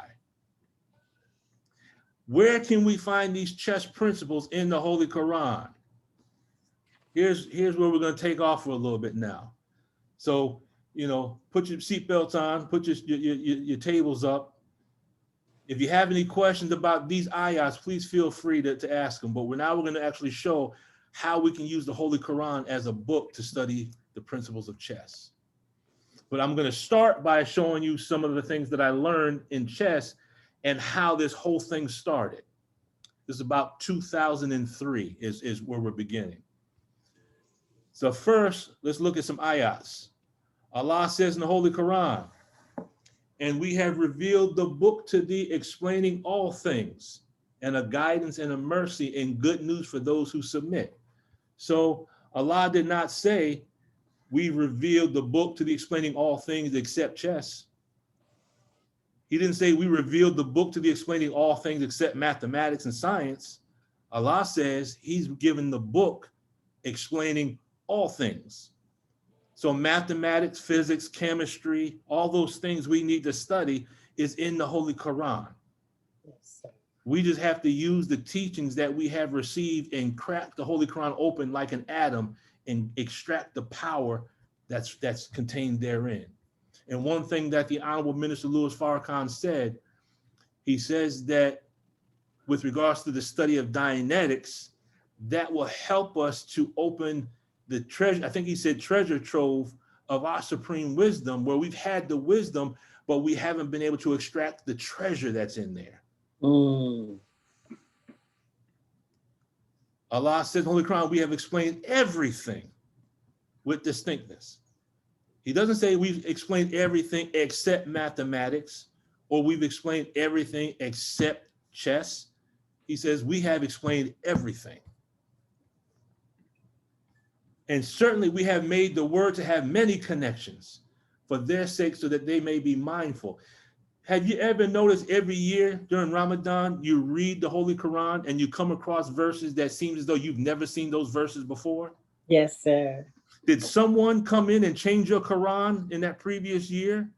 No, sir. Or is the Holy Quran a living book that evolves with the individual? Yes, sir. But as we Absolutely. evolve, we see deeper into the Holy Quran. So the words of Allah teach us that there are many connections. I'm not going to see what you see. You're not going to see what I see. But we take the jewels that we find, as Minister Farrakhan teaches us in Closing the Gap, dig for the jewels that Allah will show you and I, and then we bring them together, and then we all rise together and we become wiser together. And certainly we have made distinct in this Quran for mankind every kind of description. So in the Holy Quran, it's showing us that, you know, we were taught that the Most High Elijah Muhammad, whenever he went to have, I don't want to say a debate, but he only brought one book with him. Has anyone ever heard that before? He only brought one book. He brought the Holy Quran. So now, can you imagine? We represent a nation that is going to be the foundation of a whole new civilization. It is our job to produce the curriculums and the math books and the physics books and the chemistry books, to produce the education, the business of a new world, and the foundation of all those books being the Holy Quran. Oh, Allah. And that next book that the minister said he's going to get. Yes, sir. So the question is, can we teach our children and ourselves chess, mathematics, and Islam at the same time? Here we go. Here's where this whole concept began. Any chess player that's serious about chess play will have this book in their library. It's called My System. And this book is considered to be the chess player's, one of the chess player or the chess player's Bible. And I was reading this book back in 2003, around that time period. And in this book, there's two concepts that he introduces. One is called overprotection, and the other one is called prophylaxis. But he made a statement in this book, and when he made this statement, it triggered a thought. And by Allah's grace, because I can never do anything independently of him. Allah blessed me with this thought, and this thought was the cracking of the atom of what I'm being blessed to share with you today. And that is this. In the book, he makes this statement. Aaron Nimzovich says the threat is stronger than its execution. So in chess play, when you set your pieces up in such a way where your enemy can see death coming, but your position is so fortified that you don't even have to kill them right away if you don't want to. You can almost toy with them. When you and I say that it was actually funny. I was playing a game of chess earlier this morning when I got home from work, and the position was so beautiful that the individual literally became aberrated. He couldn't, everywhere he looked, death was coming from every direction. That's because the threat is stronger than the execution. But this principle is actually in the Holy Quran. Do we know where this is in the Holy Quran? Can anyone kind of see this statement and think about where it's connected in the Holy Quran? I don't know the scripture. I don't know. I'm sorry. Is it about when it talks about slander is worse than I don't know. That's the one that came to my mind. You're close. Persecution. Persecution. Slaughter. And kill them wherever you find them and drive them out from where you go out. And persecution is worse than slaughter. So I'm thinking, this ain't no phrase that you coined. Allah already said this. You just put it in your words. I was thinking about the one in the Quran that says, and Iblis said that I will come before them from behind them, from the left and from the right, and you would not find any of them thankful, because that sounds like you trapped. That and you're absolutely right. That's another chess principle that we use. That's how you trap the king. You come from before, from behind, from the left, and from the right. But you're exactly right. That's called in chess language, that's called a mating net, and that's also called checkmate. Oh, okay. So yeah, that you're on it. That's exactly where we're going with this. We're using the Holy Quran to learn chess. And here's another, Brother William, go ahead, brother. What about the portion of the Holy Quran where it says that there will be some that will wish for death, but Allah will not allow death to come from them, or that death will flee from them? That's how the dude kind of felt today. Because go ahead, brother. he was in a real, he was, as a real close friend of mine, Brother Curtis would say, he was in a pickle. He actually started cussing me out, but it's like, hey, I don't need to say anything. I let my pieces talk for me. But yeah, he probably was wishing for death to come, but I didn't have to kill him right away. I could, I won't toy with people, because that's just not, in chess, you have to have a certain mannerism, and it's not wise, and it's not good manners to toy with people. If you can just, now I'm speaking chess language. If you can just kill them on the chessboard, just do it, but don't toy with them, because that's almost like a sign of disrespect. But sometimes they wish that you would just go on and kill them because they just ain't got nothing to do anyway. So if you're playing a weaker opponent and you're just taking pieces, is that considered toying with the person? No, that's called winning. That's called winning. See, here's what you have to understand. If you're playing a weaker opponent, you're not doing them any favors by letting them win. They will become stronger by losing. The child has to understand, or the adult has to understand, that chess is life. And in life, the universe don't cut you no slack. If you make a mistake, you pay for it immediately. So when you teach a child chess and they make a mistake, we have a rule. You can't take your move back because chess is life. If you get in trouble, you can't take that. You can't rewind time and go back before you made the mistake. No, you got to live with that mistake. And you got to learn from that mistake so that you don't do it again. But if you let a child, if you just play weak and let the child think that they're good, then when they actually play chess against someone who don't care about their feelings, they're going to come home crying because now the ego's been crushed. They thought they were good when really they weren't. You don't let children win. That's how they, huh? I can see what brother was making that statement.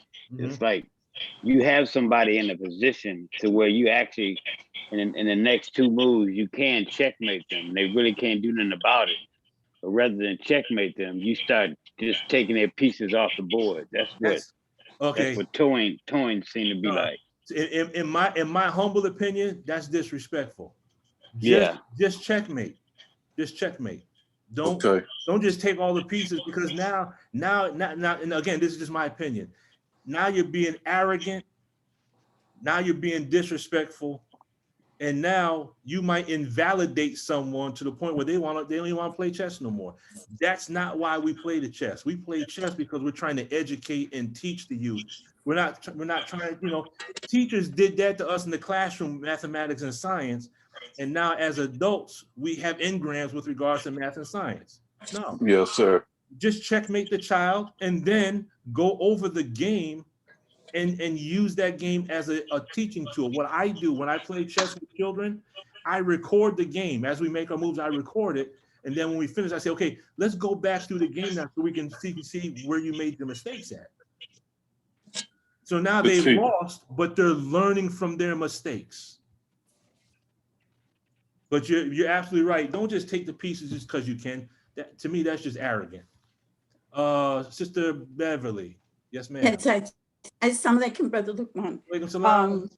I see a similarity or connection with that principle in chess in point number 5 in the original rules of instructions, which says that mistakes shall not exist at no time. That's right. You're absolutely right. In chess, you do what's called a post-mortem. And what a post-mortem is at the end of the game, you sit down with the individual, and if you're the individual that loses, you say, can we do a post-mortem?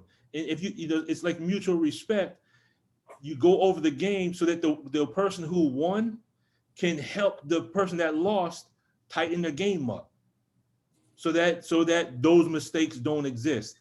The best games to study are the games that you lose.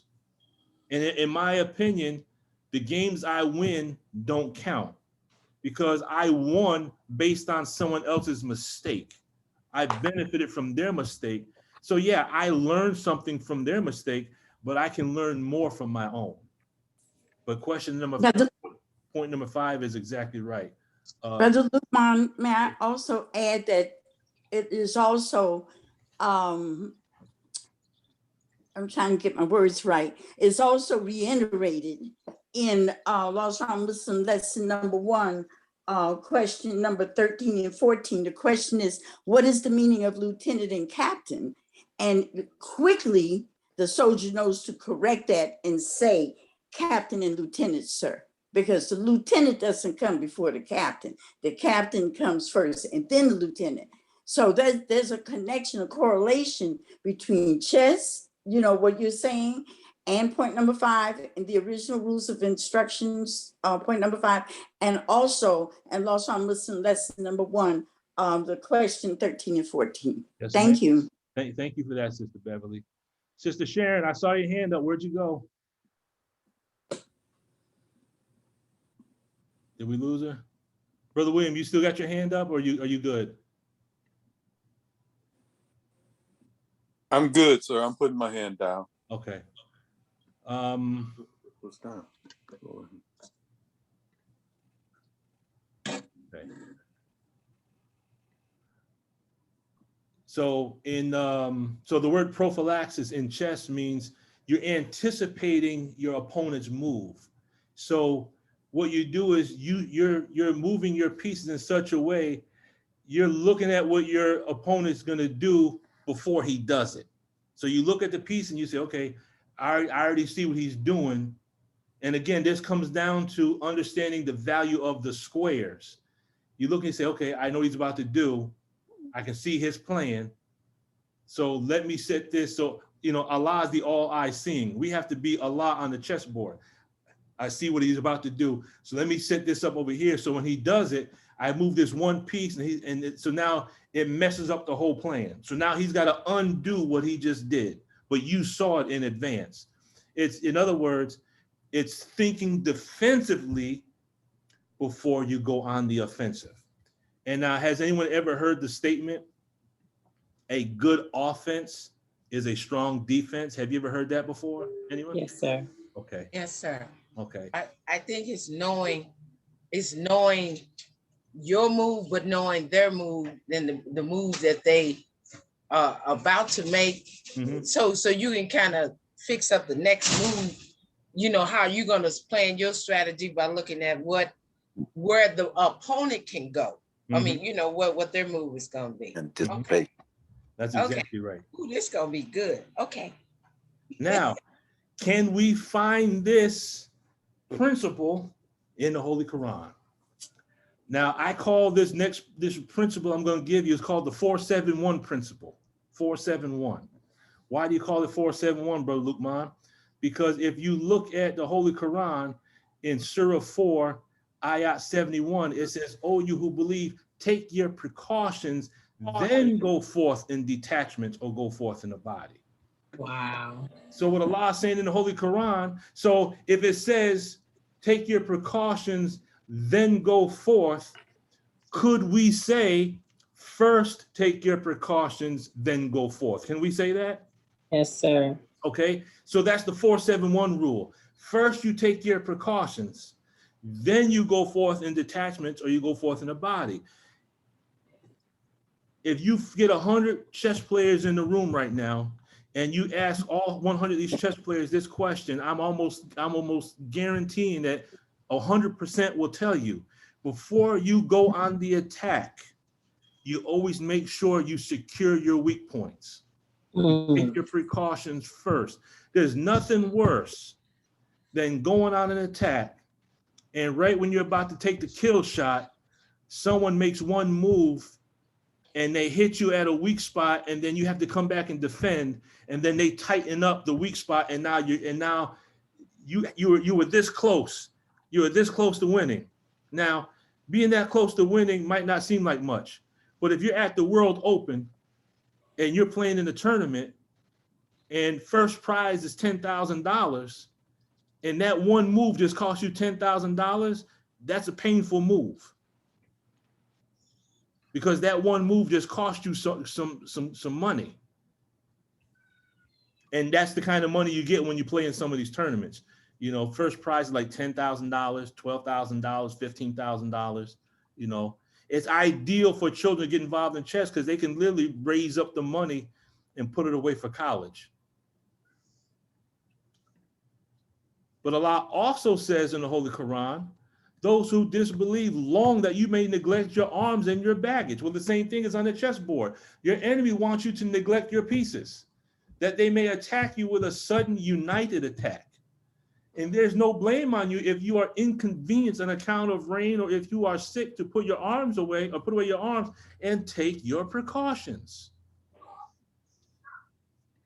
So there's two places in the Holy Quran where Allah's given us a prime principle of chess play.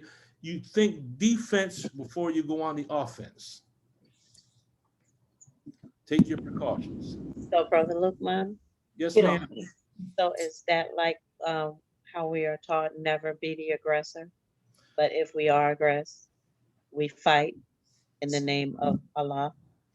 It's interesting that you say that, Sister Deborah, because the way you should, well, I can't say you should.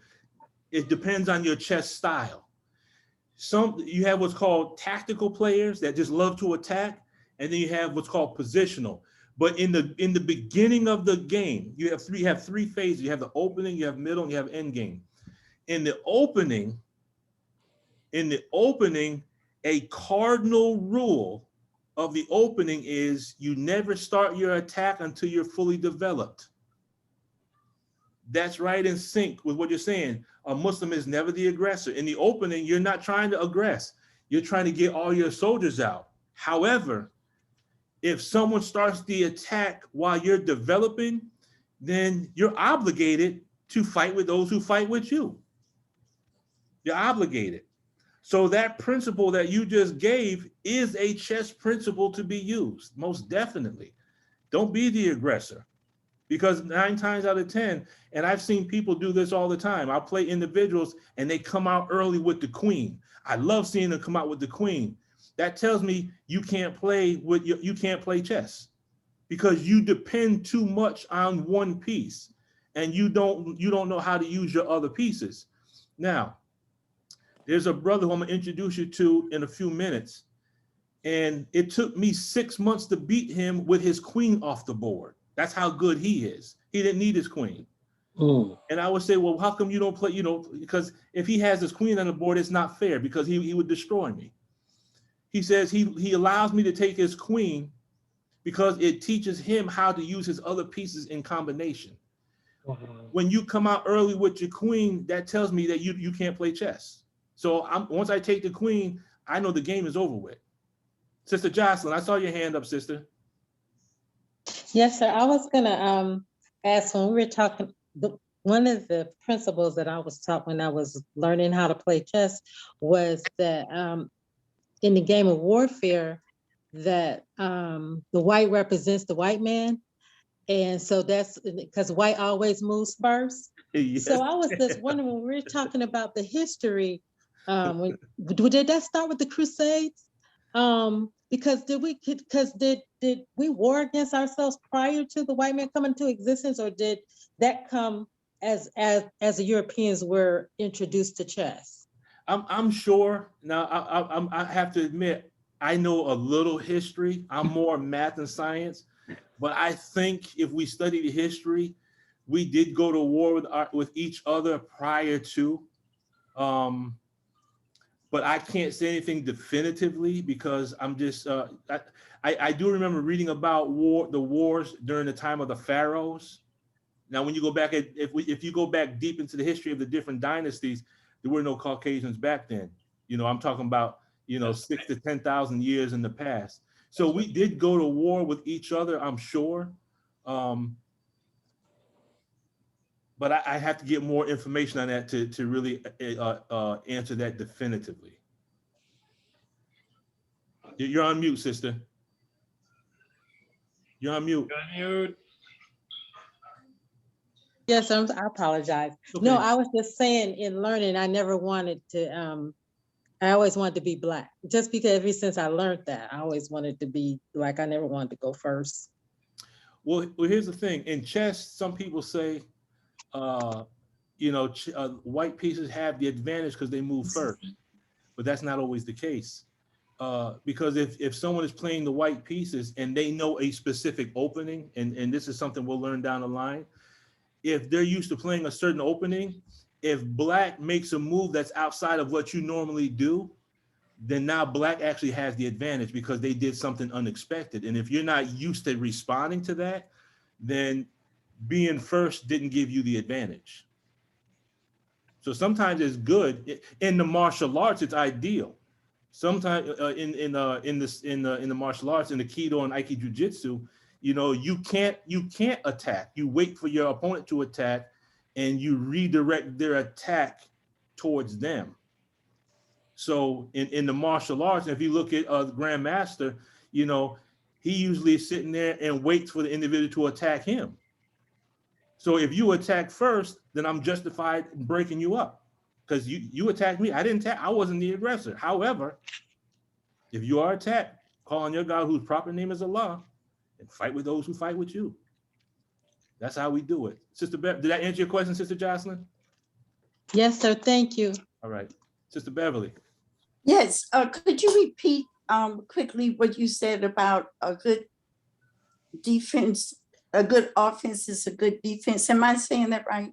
Yes, there's a saying that a good offense is a strong defense, which means you don't always have to be the aggressor, but if you fortify your position and you take away, if you take away the weak points, they're saying that that's actually a good offense, because what you're doing is you're going to transform what you just did into an offense because you made a strong defense.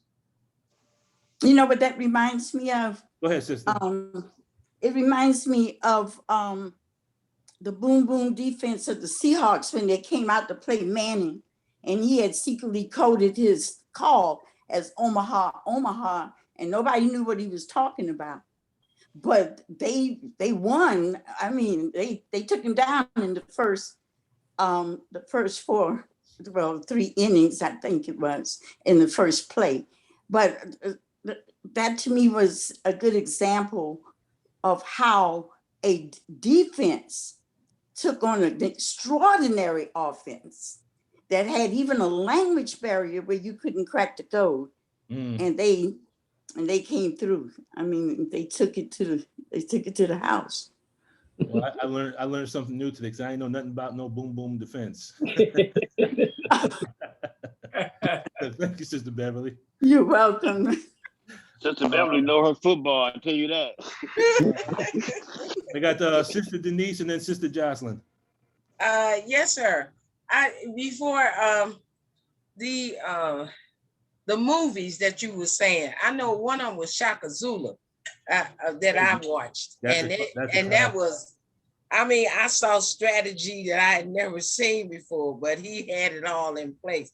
Do you have another movie? You talking about with regards to chess or war? Yes, sir. Chess, you know, whatever you was talking about. I will get you a whole list of chess movies that you can watch, especially, have the children watch. There's a whole list of them. I just can't recall them off the top of my head, but I will send them out in an email so that everyone can have access to them. But one real good movie that just came out recently is called The Queen's Gambit. Yes. That was an excellent movie. Sister Bailey, do you have another question? My apologies. I'll take my hand down. That's okay. Not a problem. All Brother right. Lukman.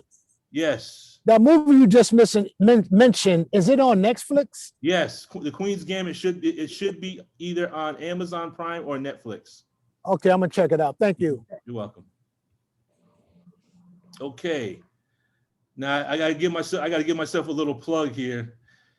These chess boards you see in these photos, these are actually chess boards that I have been, this is my hobby. I make chess boards. Wow. I combine chess boards with artwork because I love artwork and I love chess. So I combine the two, and I got to give myself a little, plug here. But Brother Lukman. Yes. Very beautiful. Are those crystals? Are they made like in crystal forms? No, that's like rose quartz. These are actually regular pieces that I airbrush. Wow, those are awesome. Praise be to Allah. They look like lapis. Say again? Oh, I'm sorry. I said they look like lapis. Lapis, the Egyptian precious. Oh, praise be to Allah. Thank you. Another now can you see this chessboard? Yes. Yes, sir. And can you see my pointer? Yes, sir. Okay, on this chessboard, you see this line that goes down the center here? The red line. Yes. In chess, that middle line that divides the two armies, in chess, that's called the frontier line. That's the frontier. Okay. It's the dividing line that separates the white camp from the black camp. And in the book, My System, Aaron Ninzovich says, in the opening, both armies seek to reach the frontier as quickly as possible in order to penetrate into enemy territory. Now, do you remember where we just saw where Minister Farrakhan said setting up a beachhead to get into enemy territory? Yes. Right. That's actually a chess principle in the opening. You want to get all your pieces to that line, and you want to get across, but at the same time, you want to keep your opponent from crossing. Now, remember, in our history, we drove them out. We put in centurions to keep them from doing what? From crossing. Is that right? Yes, sir. Do I have any alphas, AKs, zetas, deltas, sigmas? Do I have any of those on here tonight? Well, we might know some, we might know some Masons. Part of the history of the Black fraternities and sororities is that when you pledge, you're trying to cross the burning sands, and your big brothers or big sisters are trying to keep you from crossing. Wow. That's correct. That's pledge, right? That's pledging. That's Okay. pledging. Because when you pledge, you've seen them where they march on the college, and they lock up and they march together. That's the cable toe. That's the cable toe. And you have to protect your head, and your big brothers try to take your head, and they try to keep you from crossing. That's because we are reenacting the history of the Masons. Asian people. But actually, we weren't the ones crossing the desert. We were the ones on horseback. That is correct. So in the chessboard, the principle here is to develop quickly and completely.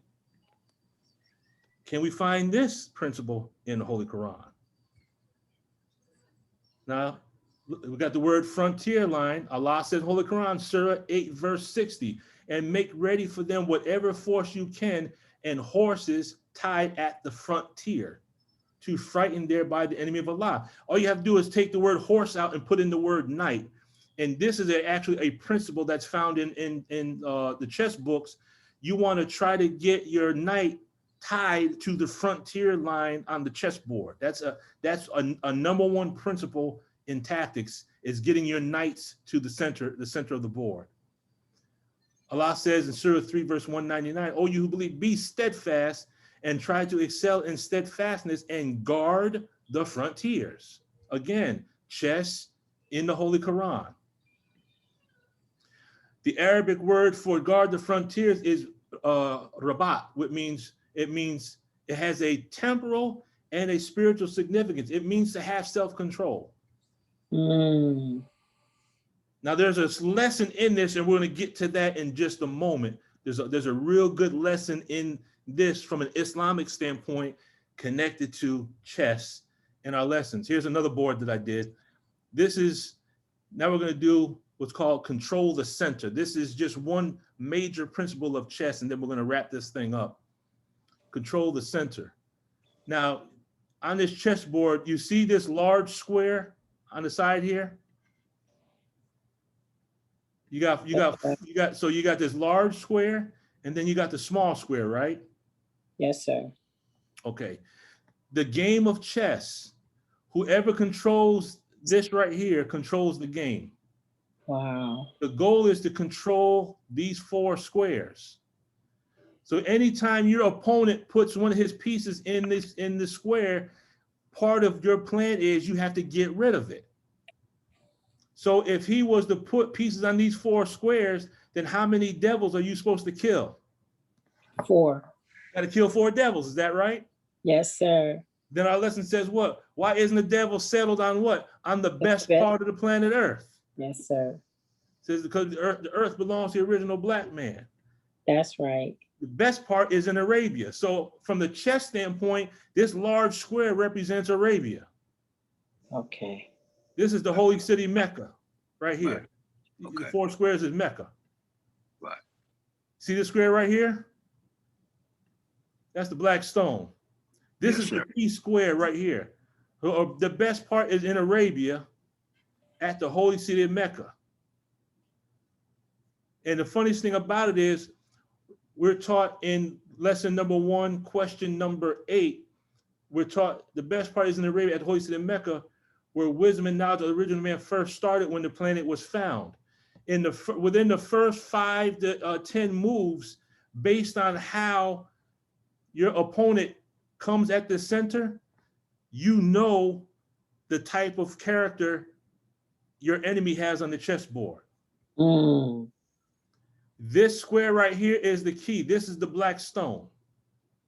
And the key is to get your pieces to revolve around this piece to attack your king. So your pieces actually will almost revolve, like in Mecca, where they go around the black stone in Mecca.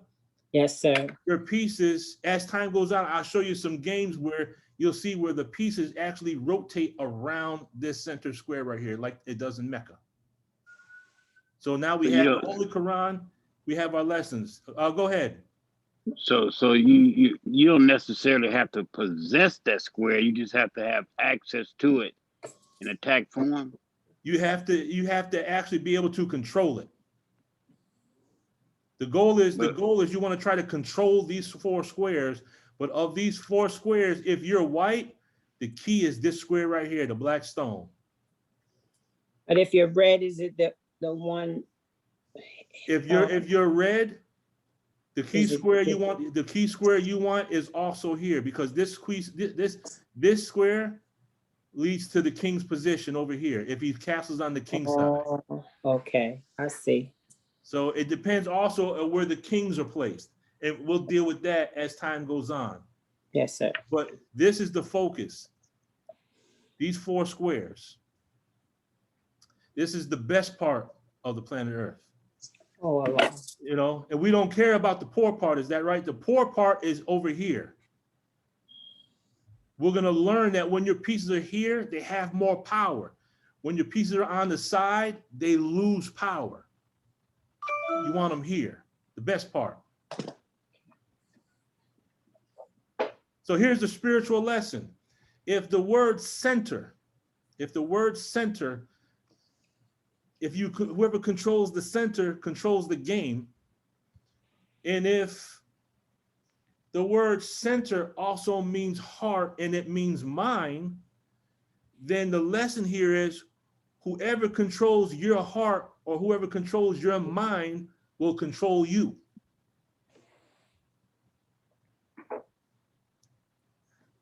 If you're in a discussion with someone, if you allow them to quote unquote get in your head, if they can get in your head and get you to become emotional, what have they just done? Now they control you. Right. So one thing the enemy will always do, they'll always try to get us emotional, and then they'll justify, see, told you, look at how he's acting. And that's how they always get us, if they can get us acting emotional. But if you can keep your composure, then that energy will reverse on them. If you notice, look at how the Honorable Minister Louis Farrakhan handles individuals when he has interviews. They'll pose a question trying to hit him from an emotional side, but the minister's balanced. He handles them in such a cool, relaxed, smooth way that they actually get aggravated because they can't disrupt his peace. Why? Because he controls the center. Y'all with me? Yes, sir. Always control your center. Control your center. Whoever controls your thinking. Sister Ania, there you are. Yes, ma'am.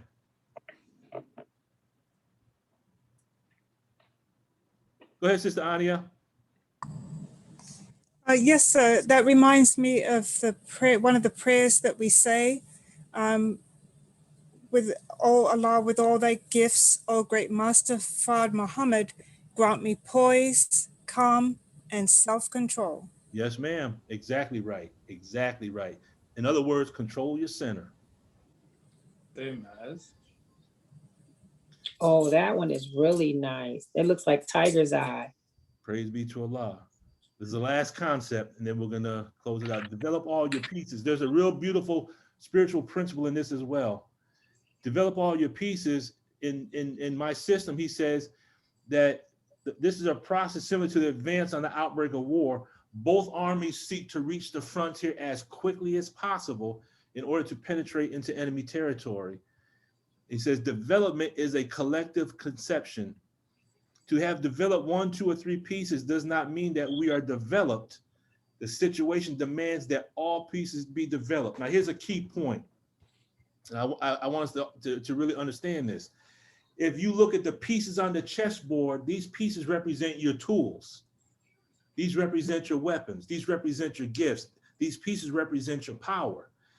You take this concept and you apply it to life. Allah has given us all many ideas, gifts, and talents.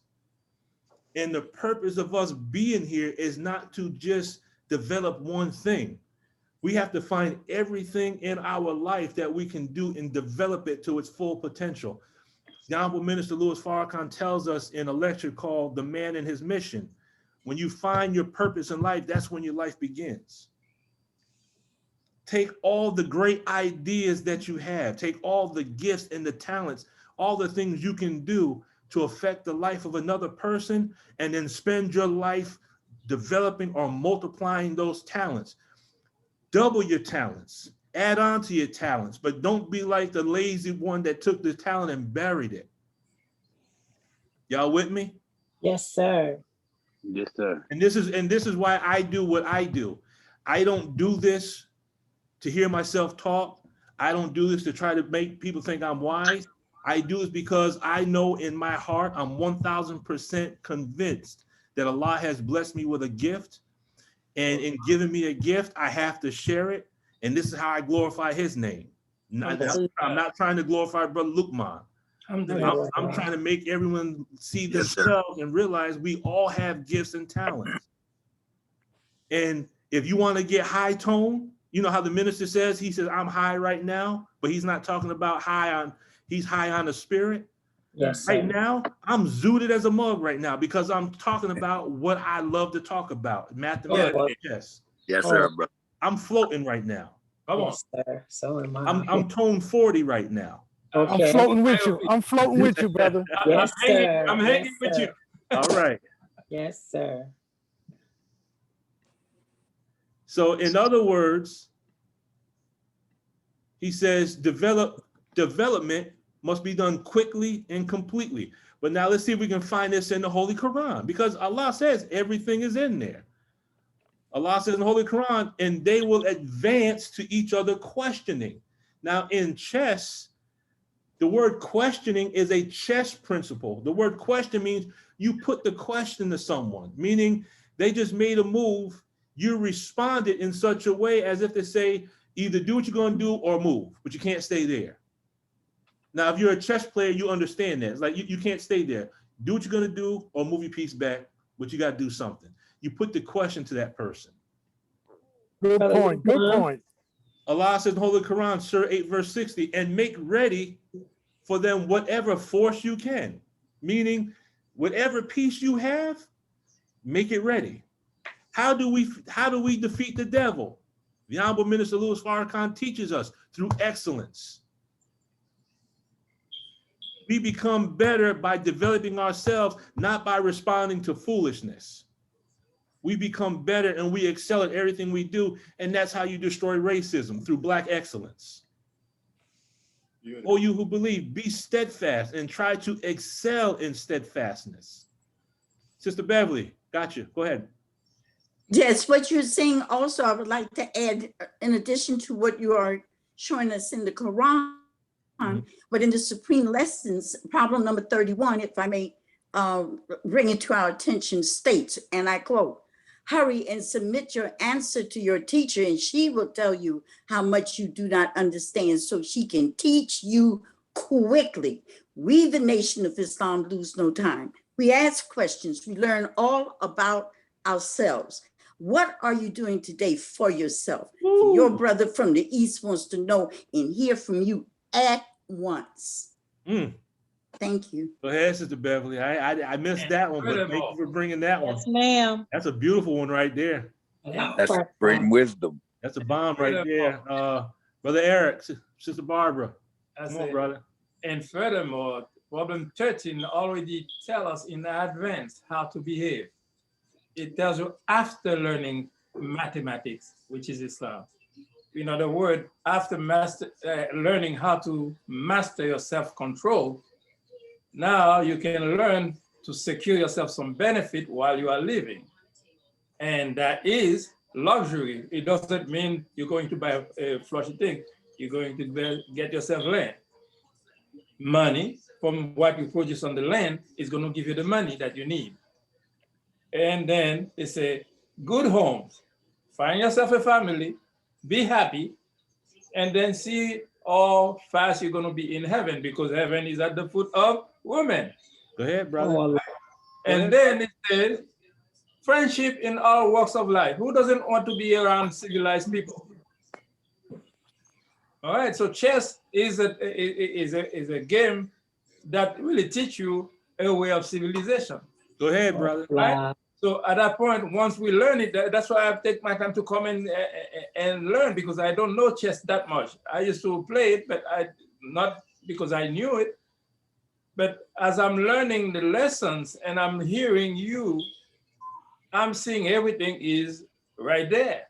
That's right. And from when you get out of the problem number 13, you mentioned something else about the root of civilization. Where is it? At the holy city Mecca. You say where knowledge and wisdom of the original black men started, when the planet was found. Are you talking about somebody was searching for the planet? Absolutely not.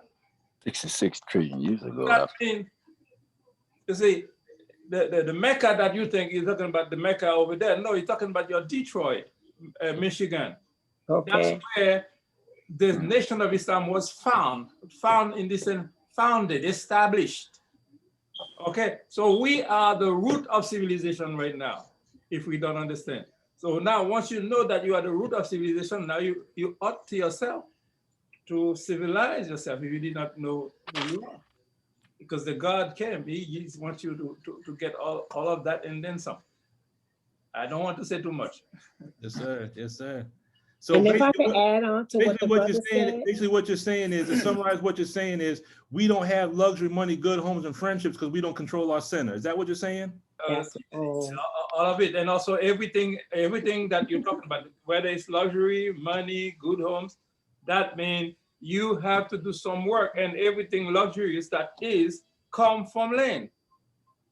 There is nothing that you need that doesn't come from land, or whatever portion. Okay, you want to build on it, okay, that's all you're gonna get, a house.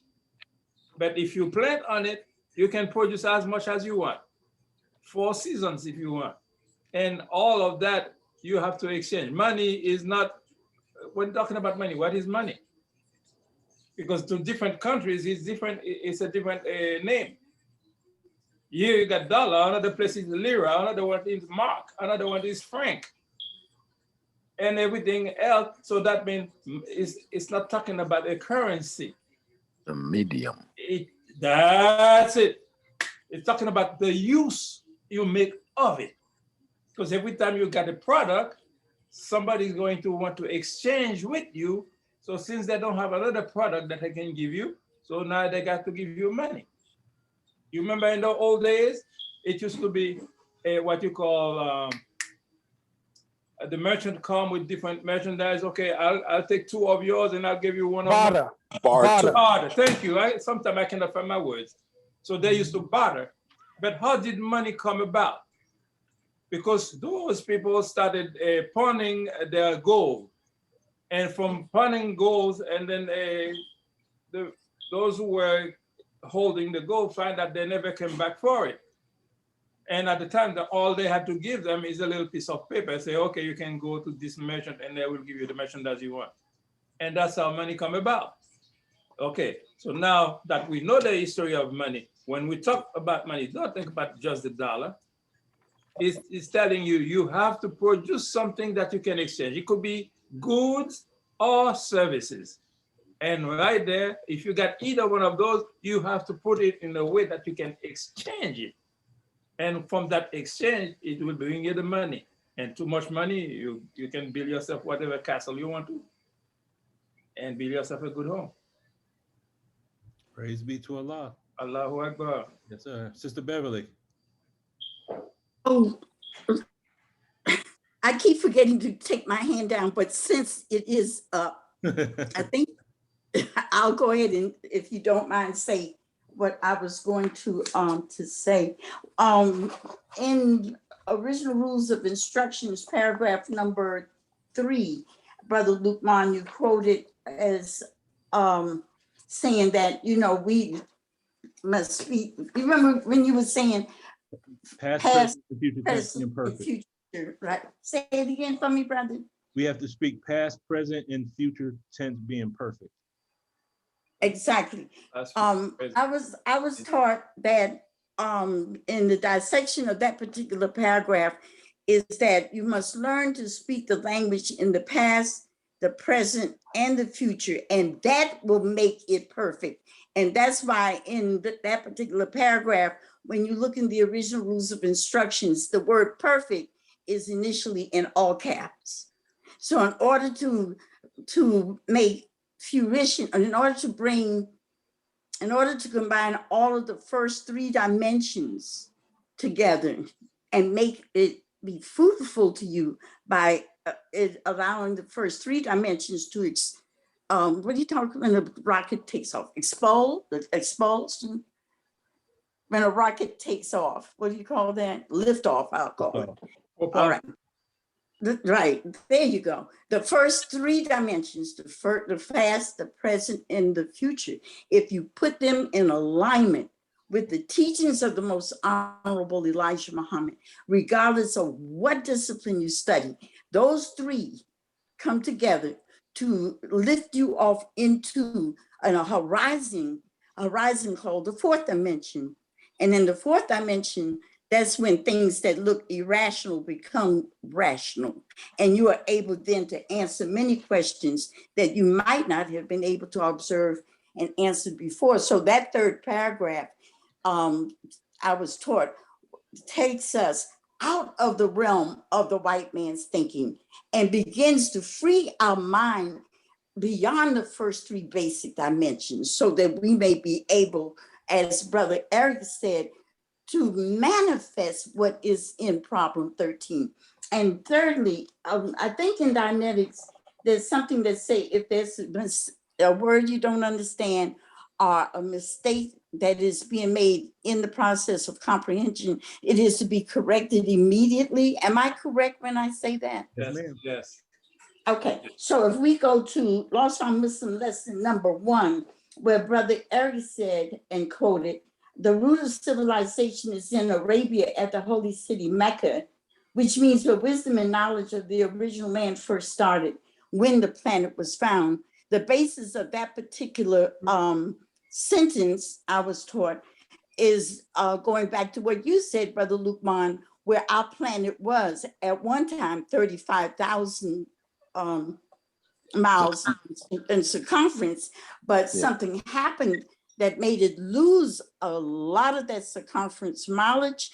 And that ties back to Message to the Black Man, when we had a great and awful explosion, when one of our brothers absolutely put bombs on our planet and blew it up, and the planet fell out of its orbit and had to be found again. And there's a book, and it's called Egyptian Legends and Stories. And if you get that book, and I can't reach it right now, but I will make sure, Brother Lukman, that I get it to you and you can share it with the others. It speaks about those that came looking for a particular planet that had been blown up or in some way was distorted. So I wanted to say that because I'm so excited to see how Dianetics and mathematics and physics and all these things tied together to prove the Holy Quran and to prove the messenger's presence that brings the Holy Quran to life for us in this time. I have one more thing, but I don't want to overtalk. I'm getting excited. I'm very sorry. Please accept my apologies and my gratitude. Thank you. Need to apologize. Can I bring a small correction? Yes. The lesson say you must learn to speak the language in past, future, present, perfect tense, or sometimes it's being perfect. Because at that point, from the past, you have to compare the past to its future. And when you say the congruency in the two, so you now know that you are living that time that was predicted. You are in the present time. That is the time that was predicted. That is the perfect time also to do the That work. is true, but in order to know that.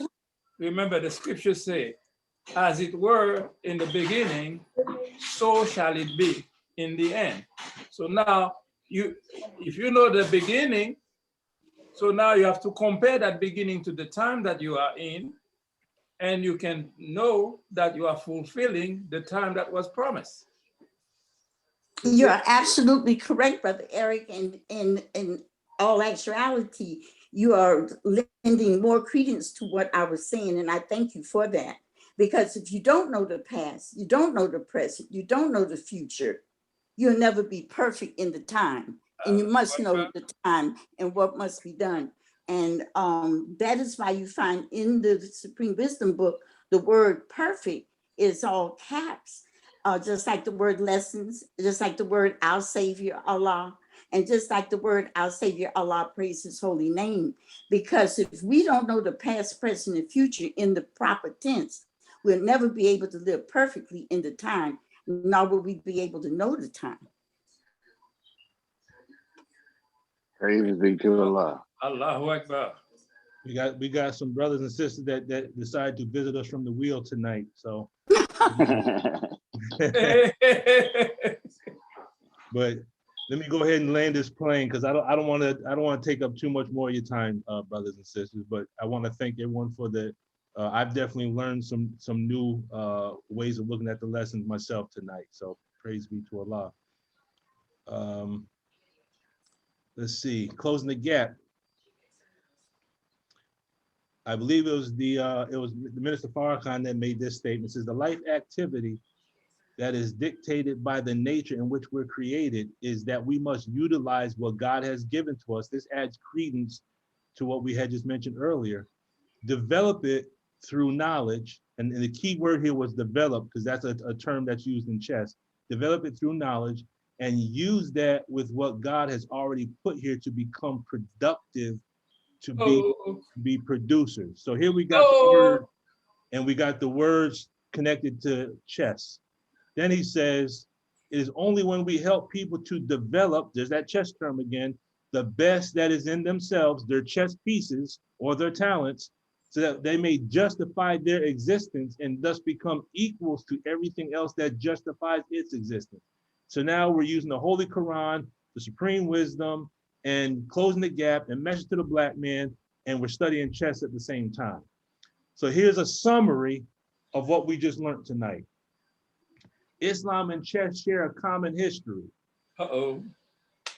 The study of Allah, God, mathematics, and a knowledge of self can be gained through the study of chess. The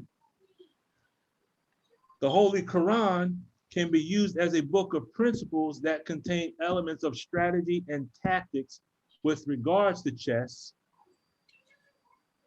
I think I had one more, wait a minute. Was there one more, or that was it? Okay. We can use the Holy Quran as the book to study chess. Now I want to take you back, I want to take you for a quick journey. This might only take maybe 2 or 3 minutes, but I want to take you back to kind of like where part of this started as far as the chess club. So we're going to call this quick segment, this is called Back in the Day. And this is the name of the store that my wife and I had established, was called Books and Rooks Bookstore. And the chessboard, the way I make the chessboards, I make them so that when you're done playing, you hang them up on the wall. So they're chessboards, but they're pieces of artwork. This was the flyer that my wife had designed. And this was our grand opening was August the 5th, 2017. It was called Books and Rooks Bookstore, home of the Newburgh Chess Club. The theme, now the Most Honorable Elijah Muhammad made this statement. He says, when you give a baby a bottle, you put a little Islam in it, which means when you teach anyone anything, put the teachings in there. So as I was blessed to teach people chess, I was teaching self-improvement and math through the science of chess. So I might be teaching someone about chess, but I'm teaching them mixed feelings and controversy. I'm teaching them about chess, but I'm teaching them overcoming difficulty, or the struggle for balance, or building the will. I'm taking the words of the Honorable Minister Louis Farrakhan from the study guides and putting it into the baby bottle of chess. This was the banner that we had from the Newburgh Chess Club. This was one of the days when the brothers all came over. Usually on the weekend, we were busy all day. The brothers would just come. We would have the jazz music playing in the background, and all day, brothers and sisters would actually come in and play in chess. This right here is a picture. This is Sister Olivia. She was one of the first students because I have a chess curriculum, and when they complete certain stages, I would award them a certificate. So she was, I think, the first one to get to the first or the second level of a certain level of chess mastery. That's her, that's her father, and that's myself there. One day I was there, and there was a church up the street, and this is Father Ignatius and Father Antonio. They're like monks. They came down one day, and they said, you might be coming to play some chess. I said, of course. And so what I did was, by Allah's grace, I was teaching them principles from the Bible through the chessboard. So I had to speak, no man can be successful unless you speak the people's language. So I was speaking their language of Bible, but on the chessboard. This is one of the young students. They used to come by to learn chess. I can't remember the young brother's name. Here's another group. This must have been a Saturday. And you see, what's that book you see next to that brother's arm right there? Mm-hmm. My System. That's the chess player's Bible right there. But it's a hard book to read. It's a hard book, but it's why is that? It's the book was written in the early part of it was like 1905, 1910, and just the language back then is just the jargon and the language and it's just that it's you have to take that language and you got to translate it into how we would say things today. He uses examples and language that you got to be a part of that generation to understand the language. Got it. It's almost like you got to. Is there another? No, we're talking about 1905, 1910, 1920, somewhere around there. But it's an awesome book. You go through that book, you're gonna learn some chess, definitely. This is a good friend of mine. Actually, both of these brothers, the brother in the black shirt, he's an expert. He's been a chess coach, a chess teacher for over 30 years.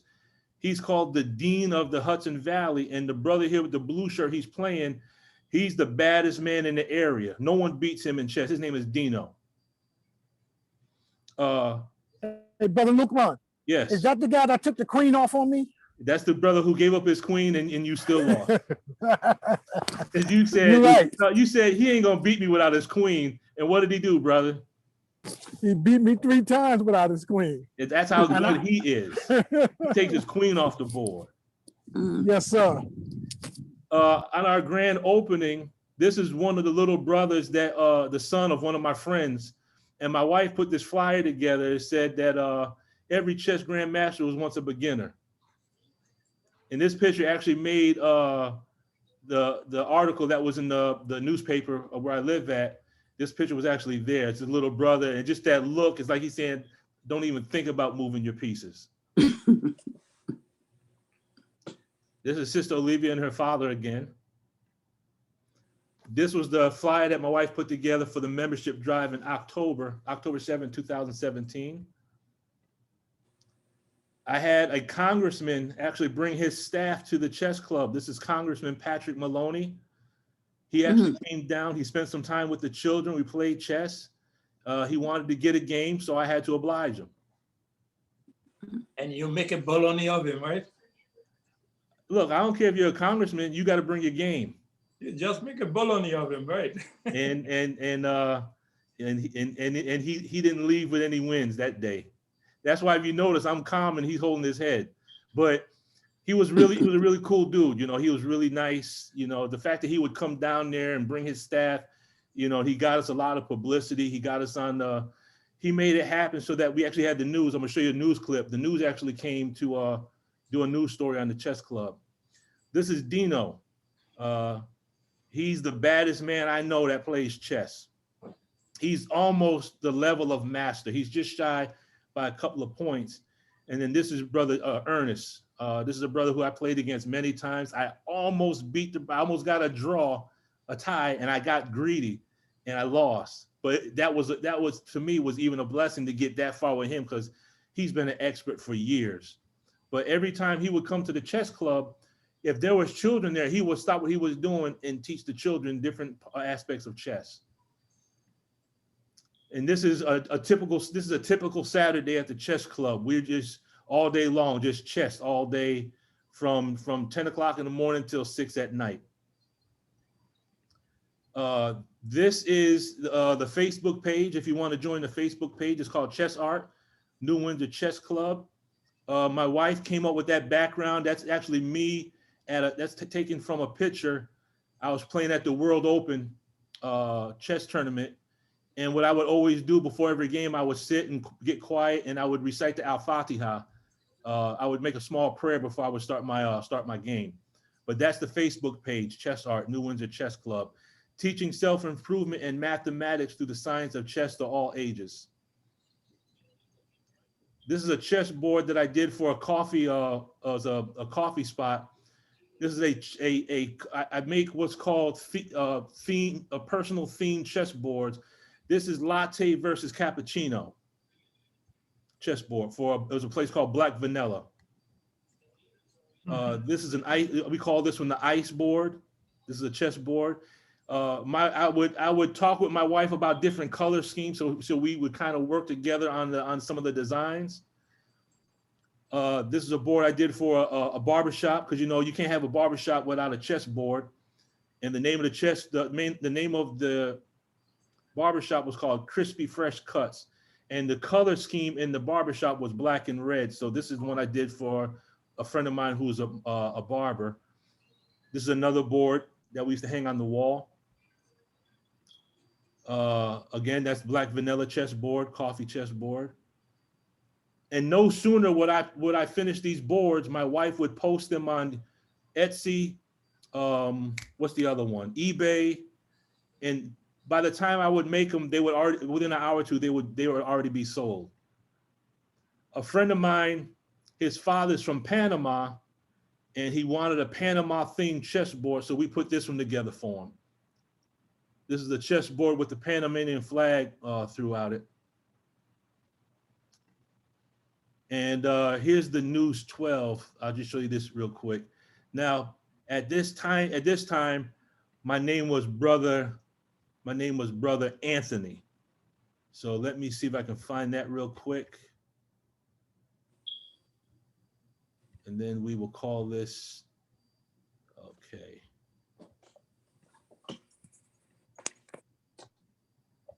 Okay. So I was actually Brother Anthony at this time. This was before I changed my name. That's what I thought.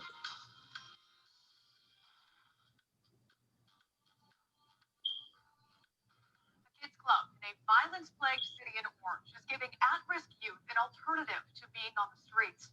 News 12's Blaise Gomez has the story from Newburgh. Between the rundown buildings, graffiti, and iron gates you see along Liberty Street in Newburgh, there's a small haven for the inner city's at-risk kids. A little-known chess club inside this small bookstore on Liberty Street. The mission is to offer something to the youth of Newburgh, something to get them out of the streets. Anthony Muhammad is known to his students as Brother Anthony. Thank you, friend. He takes in and teaches kids as young as 4. Somewhere to go just in case when I like get my mind off things. Muhammad hopes to help the community, a city plagued with gang violence and ranked as one of New York's most dangerous places to live. It's changed me in the way I think. The minds are still pliable. We can still get through to them, and hopefully we can catch them before they get into that cycle of prison. Muhammad has played chess since he was a child himself. As an adult, it's now his mission to teach anyone willing to learn. Okay, so I left my guy open. Oh boy. Okay. Including this reporter who's never played. Chess has the ability to take a person and cause them to become focused. That focus preventing the streets from calling checkmate on these kids. In Newburgh, Blaise Gomez, News 12. I love this idea. Allahu Akbar. Alhamdulillah, Allahu Akbar. Praise be to Allah, be Allahu the Akbar. Father. And let Bring me, good news to the village. Allahu Akbar. and then let me, this last part in closing. This says, a king may be the most important piece on the chessboard. However, the queen is the most powerful as she performs more moves than any other token. Men take notes. Now, I say this to say this. When you look at the flyers and you look at some of the design of the store, and yeah, Brother Lukman was the one in front of the camera and, you know, and all these things that I do. But, you know, there's always that power and that force that's behind the scene. So I got to give props to my wife, Sister Salima. Allahu Akbar. You know, Praise she Allah. actually has a background as an IT, so she has a computer background. She takes care. We're in the process of putting together a new web page. She did the flyer design.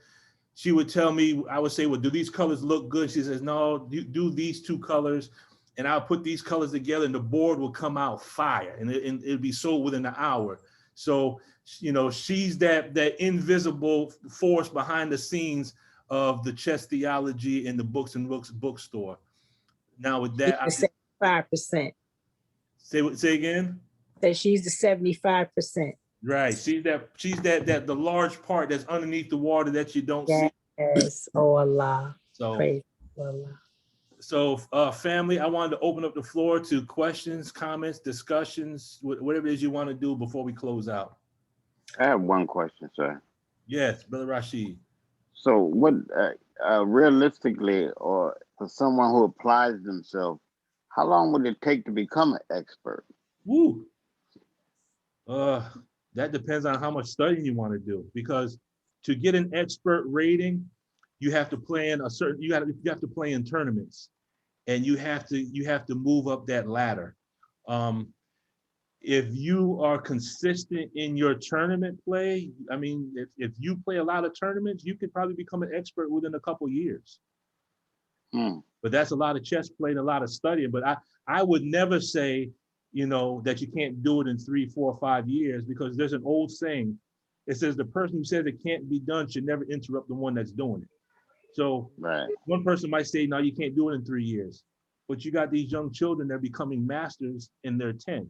So, you know, they didn't start playing chess when they were 1 and 2. So they became a master within a certain amount of time. So it's up to the individual how much time you want to dedicate, how much time you want to study, and how many tournaments you want to play in to become an expert. Brother Lukman. Sister Beverly? Yes, Brother Lukman, thank you so very much for a beautiful presentation. Yeah, Brother Dino, is that Brother Dino, was that you that I heard? This is Sister Beverly. Can you hear me? No, I see you. I got you, Sister Beverly, and I got Brother Dina next. I mean, Sister Dina next. Excuse me. Go ahead. Okay. Thank you so very much for such an inspirational presentation. I really, really thoroughly enjoyed it so very much.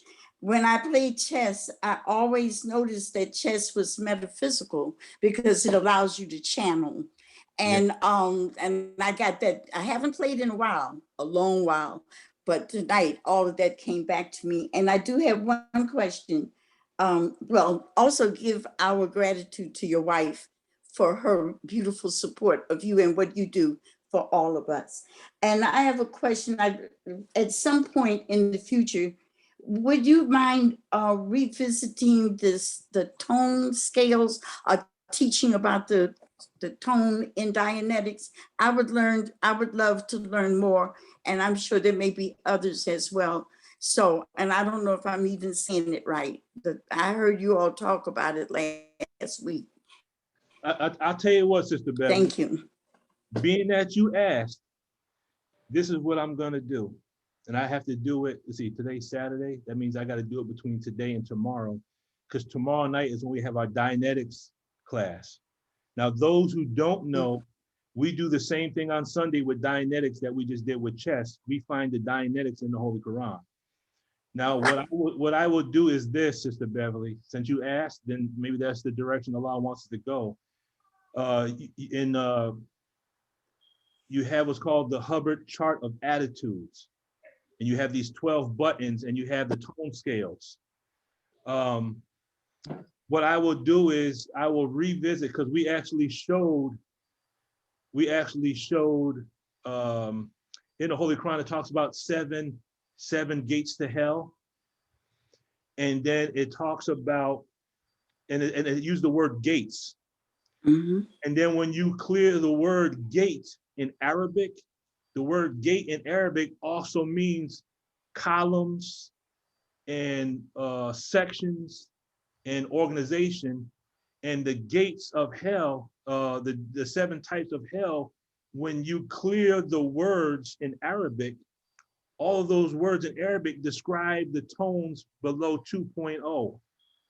So what we'll do tomorrow, God willing, is we'll look at that chart of attitudes.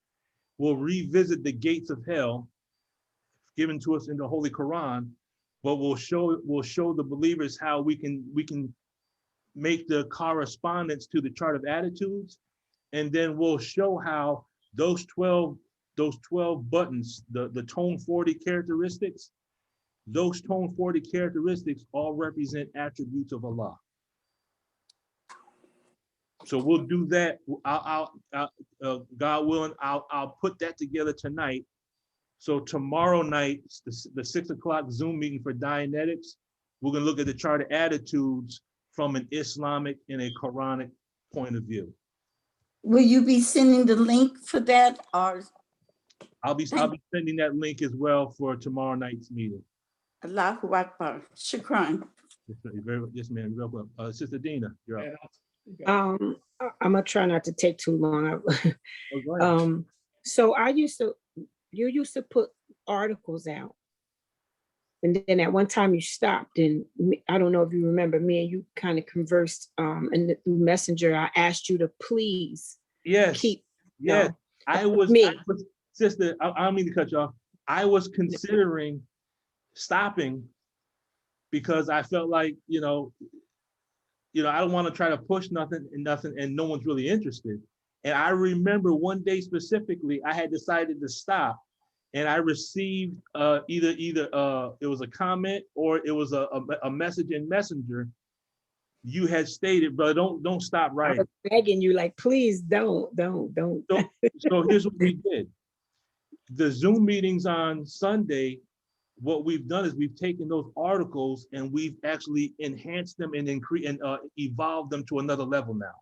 Wow. Okay. So what I did was I went through, and I had between I didn't realize I had written so many articles, but I had between 250 and 300 articles. So how can I get access to them? You mean how do you get access to all the articles now, or do you talk about the Zoom? That too, because I know you do a math class too. The math class, but I can't get to the math class because it's too early. I teach, but I just want to be a part of it, because when I realized that, okay, this is the brother that does the articles, now he's doing Zoom calls. So I'm trying to just be a part of it when I can, because it's the timing, but I know I could probably get on Sundays. Well, here's what my wife is doing right now. We have the web page. She's currently designing it, and we're gonna have all of those Zoom meetings that we've done up to this point. We probably got about 20. We've been doing this about 20 weeks now, but it's the same articles from what I was writing, evolved to a higher level, to another level now. And we've added graphics, and we've added pictures, and we've added the physics and the chemistry and whatnot. And we're gonna have all those videos available on the webpage. And then we're gonna have a separate area where you can go. I'm gonna record some chess videos as well as some math videos, so that if you're unable to get on the Zoom meetings, then you can still get access to those meetings. But Sunday at 6 p.m. is when we do the Dianetics. We take the articles right off of, but it's funny that finally meeting, it was actually you, that even inspired me, and you were just saying the same thing my wife was, but just keep writing. And she said something like that. She said something to the effect of, You know, look at what Mother Tainetta Muhammad did. Not everyone would read Unveiling the Number 19 because I would think, and again, this is my opinion, some of what Mother Tainetta Muhammad would teach was over our heads. Right, right. But when we right. read it now, but it had a pull on me. Even when I didn't understand, I was like, I just want to have it anyway. And I just have one more question, brother. Go ahead. So you do the math class at 10 o'clock in the morning, and I have the children at that time. Do you do private math classes, or because I need to talk to you personally about the math? Is there any availability besides 10 o'clock in the morning? I'm actually in the process of because the way my schedule works, I work a 24-hour shift, and then I have 3 days off. So my window of availability is different from other people. Right. And I'm cutting my time up into blocks of time so that if individuals want one-on-one math instruction, I can make myself available for that. That's what I need. I'm actually in the process of trying to organize all of that along with my schedule, but I'm also in the process, I'm 3 classes away from finishing up my math degree. So I'm trying to incorporate that. Okay. And I'm working with a sister, an author by the name of Sheree Robbins, trying to get this first book out dealing with Islam and Dianetics. So I'm juggling, but me personally, I work better when I'm busy. Wow. So you just have to wait to find out when you'll be available for private math. I should know something within the week. Okay. Yes, sir. I should know something within the week. I took one of those big dry erase boards. I have it on my wall over there, and I have my whole week blocked off from Sunday to Saturday in blocks of time, so that if someone said, you know, I'm available at this time, I can just pencil them in for that block of time and start doing the either the chess or the math, whatever it is that individuals need. Okay. Thank you so much, sir. You're welcome. Sister Ania.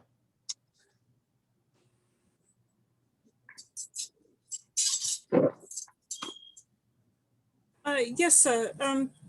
From what you just explained about the website, am I to understand that all of the classes that you're doing now, the presentation will be posted on the site?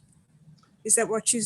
Yes, and what my wife and I had discussed was because in the presentations I'm including Dianetics, I wouldn't be charging anyone to view those because I don't want to get involved in copyright and whatnot. So I want to make all these workshops available so that individuals can watch. And again, we have about 20. We have the Zoom meetings dealing with postulates and engrams and aberrations and how all this is found in our Holy Quran. And always, anyone that wants any of the Zoom, what I'll do is this: I'll put together a list of all the subjects that we have studied up to this point. I'll send it out in the email, and then any individual that wants a copy, now that I've had to transfer all the emails from AOL to Gmail. And now that I've done that, as soon as you send me a request that you want a particular Zoom meeting, then I can get that to you within 24 hours, now that I've made that transition between the 2 email platforms. So yes, all the Zoom meetings are going to be made available. Okay, and then at the beginning or towards the beginning of this session, you made the statement that you don't like to bombard people with information. So to put our names in the chat or put our emails in the chat if we want the videos if you send me an email, I will. And if you send me email, and I'm asking this also to keep me focused. If you send me an email saying, brother, I need such and such, I'm going to send a list of all of them. If you say, send me such and such, I'll do the best I can to make sure I answer that email. I actually sent you an email already like last week saying the same thing. So I was just waiting patiently. Yes, sir. We're waiting. I think now I have sent some out, but they're under the email address chesstheology1331 @gmail. Chesstheology 1331 at Gmail. I have to send the video, I have to send the Zoom meetings out through the Gmail. So you may have contacted me through AOL, but I have to send it out through Gmail because AOL, these Zoom meetings are there's too much data and I can't send it through AOL. Do you want us to send you the email through Chesstheology 1331? That'll work fine too as well. Send me the request through Chesstheology 1331, and then I can turn around and I can send it right back to you through the same through the same reply right from the email. That'll work even better. Yes, sir. So, brother, I will just send you another email request because for some reason I'm just not getting. And I have sent you some Zoom meetings. I received the like I said, received the information about Mother Tynetta. I get the emails about the classes, but when it comes to the presentations, I think I've received 2. Okay. Yes, Well, here's what I will do. Between tonight and tomorrow, I'm going to make a list of all the Zoom meetings, including the mathematics, and then based on that list, anyone who's interested, just send me an email as to which ones you're interested in, and then I will begin sending that out. All I ask is, I just ask for your patience, and I'm trying to juggle everything, but I'm trying to make sure I respond to everybody. Yes, sir. Thank you so much, sir. But I thank you for your patience. Yes, sir. Brother Eric and Sister Barbara. Yes, sir. Assalamu alaikum. Wa alaikum salam. Rahmatullahi wa barakatuh. Barakatuh. Yes. To Sister Beverly, who had asked about the Dianetics and the tone scale. It is so to show you how Allah works, because this is exactly the subject we have for this coming Tuesday in our little presentation. Every Tuesday from 7 to 8:30, we also have a Dianetic class for the auditors, but we invite non-auditors as well so that they can understand what is being said and what is to be understood from Dianetics, because there is life in it for us. Because if we can understand the principle that undergirds Dianetics, it will make it easier for us to understand our teaching, because everything is right there. And that's why the minister sent us, so that we can open up that gate to enter the gate of heaven, not the gate of hell. Thank you so much. Thank you, Brother Eric. Welcome. And Sister Barbara. And again, I will send the email to Brother Lukman, who would forward it to whomever. Thank you, sir. And I just sent my Gmail account. I put that on the chat as well. Okay. I know, Brother Eric talks about me when I don't send stuff out, so I gotta make sure everyone gets the. No, I'm not going to do that to you. Well, Brother Lukman. Yes, ma'am. Sister Sharice from Washington, D.C. Just sent me the correct title and author of the book that I mentioned that gives us the Egyptian legends and stories. The title of the book is Egyptian Legends and Stories, and it is written by Seaton S. Just a moment, I just lost the page. M.V. Seaton Williams, and Seaton is spelled S-E-T-O-N. Okay. And I see Brother Mujahid said as soon as we get off, log on to LI Chess, get some games. Yeah, I got time for some chess games after we get off, most definitely. So yeah, we'll definitely log on and get a couple of games in. Sure, that'd be wonderful. Yes, sir. Assalamu alaikum. Walaikum salam, sir. This has been a very informative class. I'm really enjoying it. So thank you very much. Let me say this just to see if anyone remembers. Does anyone remember Savior's Day 2009? I think the minister had a conference call to the mosques. And I'm not saying this to blow my own horn. I'm just saying this because the minister said it and it made me feel pretty proud. The minister, if I remember correctly, stated that he actually enjoyed the chess theology workshop from Savior's Day 2009. Do you remember that, Sister Beverly? I remember the chess seminar, our class. I remember when you said it, because being in the nation a long time, I've never heard of that type of a class or anything in the nation, though I knew the Muslims always loved the game of chess, you know, and always looked at it, took it as a strategy builder. In fact, I was thinking when you showed the chess boards with the numbers and the alphabet grid, and you were saying the cornerstone, the black stone, and one of the other ways that we would look at it in an optic manner, when you look at the chessboard straight down with those angles, it is built like the pyramid. Like a pyramid. The chord sides. And Mother Tanetta teaches us about the Mayan time code of 1320. And one day she said to me, she said, how do you put that formula of 1320 on top of the pyramid? And we talked through it and talked through it and talked through it. And finally she says, remember to, and this is why I was pushing forth and mentioned so much tonight from your inspiration, is that you have 1320 is the numerical time code for the Mayans. On the chessboard and on the pyramids, you have those 4 sides.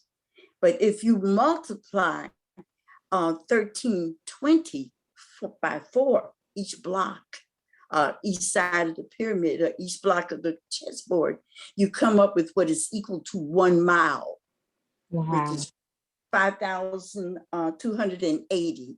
Wow. And that particular class that she was teaching, instruction that she was giving, is that I can't get it all together in my mind, but she ended up by asking, and what is the measurement of the baby planes? I mean, the mothership, a half mile by a half mile. So she said that was also found, like on the chessboard, also found on the pyramids when you look at it from that optic. Wow. Thank you, Sister Beverly. Thank you, Mother Tanetta. Allahu Akbar. Praise be to Allah. Yeah, so I'm an avid, when I was new in the nation back in the 90s, of course, I'm a student of the Honorable Minister Louis Farrakhan, but I was also an avid reader of Unveiling the Number 19. So she, as you can see, Mother Tanetta had a tremendous influence over everything that I've done with regard to mathematics and whatnot. But I always have to bring her into the Zoom meetings in the class because she was very instrumental in what I do now. Yes. Her and Sister Ava. Yes, absolutely. I got Brother William. Yes, sir. Assalamu alaikum again. Just 2 very quick questions, and we know there's no coincidence. So as others have just spoken about mathematics and optics and things, my question circles back to the beginning of the discussion where you were elaborating on the history. And I just want to know, in terms of time frame, it made sense to me that we know in our teachings that when they were cable-towed and made to go to 2,200 miles, that we took everything from them but the language. So it made sense that they didn't have the knowledge of chess at that time. But my question then comes, were the Moors there for that entire 2,000-year period? Because you made reference to some time frames AD that was very close to the AD designation of when they started the Gregorian calendar. That's question 1. Question number 2 is, I've heard that if you go into a Shriner's temple, that their floor is in the pattern of a chessboard. And I didn't know if anyone else had any verification of that. Thank you. I can verify that. Oh, go ahead, Sister Beverly. No, I was saying I can verify what he is saying. Oh, Absolutely. Go ahead. Well, when in preparation to write the book, The Million Man March by Mother Tanetta Muhammad, I was on her team and a few others were on her team. And we did a research in order to write that book at the National Masonic Museum, the George Washington Masonic Museum, which is located in, I believe it's Arlington. Sister Sharice, correct me if I'm wrong, across the water from the mall where the Million Man March was. But that part used to be Washington, D.C., and then it went over to Virginia. And we studied throughout the whole temple, the museum, and we saw the floor. I don't know about each one of them. The Masonic, each individual Masonic temple. But we were able to go into the National Masonic Museum of George Washington. And I'll give you three quick things. I don't want to take up time, but I do feel, Brother Lukman, that since this came up, this might be something that I think that Mother would like for us to know. Sure. When we walked in, Mother kept asking, some of you have heard this story before, but Mother kept asking us, asked him where this room is. And we would go and ask, and every Mason would come back and say, you have to ask the Shriner. So we go up some more floors. When we went to the museum, I mean, the library, private library, they wouldn't allow the whole company to come in. So Mother Tanetta selected myself and another sister, Sister Fatima Muhammad. And we went in and they gave us so many books. We couldn't even keep up with the books. And most of them, Brother Eric, was on what you and I were having dialogue about, the planet, being found. And it was coming under the theme of Queen Mu, which is, I'm getting too far up, I'm sorry. Anyway, we made it up to a particular room. And this particular room that she'd been asking for, the Masons were like, you have to ask the Shriner. We don't know anything about the room or the secrecy or whatever. To make a long story short, I turned to Mother Tanetta after we got up like 12 floors. I said, Mother Tanetta, I said, where do you know this room from? I mean, right, you're describing a room and they don't seem to know what you're talking about. Maybe if you can elaborate, where did you get the knowledge of this room? And she said, one of the messenger's wives, Sister Evelyn, she had a dream about it 27 years ago. And I was like, okay. And if you travel with Mother Tanetta, you don't take statements like that lightly, trust me. To make a very long story short, and a very unique experience, to shorten, finally, a sister came back to me and Mother and said, to Mother and said, he says, they keep saying we have to ask a Shriner. So I turned to the side, I said, well, go ask for a Shriner. Duh, it finally hit us. And when we asked for this Shriner, he took us to a room. Then it was the room that Mother Tanetta had described to a T. And he unlocked the door and he said to us, no one has asked to come into this room for 27 years. And when we walked in, I was always pretty much like the record keeper. So I'm writing all these notes and everything. And everybody went into the room. And I said to him, oh, well, aren't you coming in with us? And he said, I am not allowed in that room. Only particular Shriners, are allowed in the room, but he allowed us in, and there was not one brother with us. We were all women. And when we walked into that room, one side of the room had a wall with chairs in an arc like this, a big tall chair and some chairs on the side, Queen Anne chairs, so to speak, type you have in your great room. And there was a, on the other side of the room, there was a mural that took up the whole entire wall. And whoever would come in that room, when they sat down, their side of the room was dark, not dark, but soft lights. And they had a table in front of them. They had the Bible, they had the Quran and the Bhagavad Gita.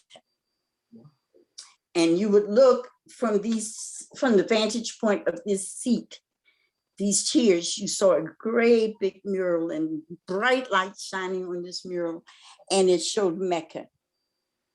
And it showed Black men sitting around the Kaaba, studying mathematics, science, language, astronomy, all of these things. And you were looking at Mecca from the vantage point of being on a mountain or a hillside. And up on that mountain and hillside, it was like you're there looking down on Mecca, and they were Caucasian people looking down on Black men around Mecca. And Mother said, they spied on Mecca.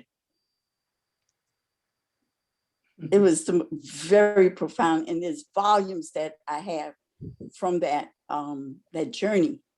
Wow. But it was the most important and awesome journey. So yes, what you're saying is absolutely correct. I can bear witness, and I'm not even a Mason.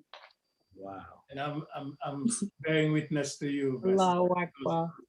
I am a past master in the Masonic order. So at that point, I know what you're talking about. And yes, and those people who were telling you to meet somebody else, remember, the order was not to reveal the secret, because they were on the death penalty, right?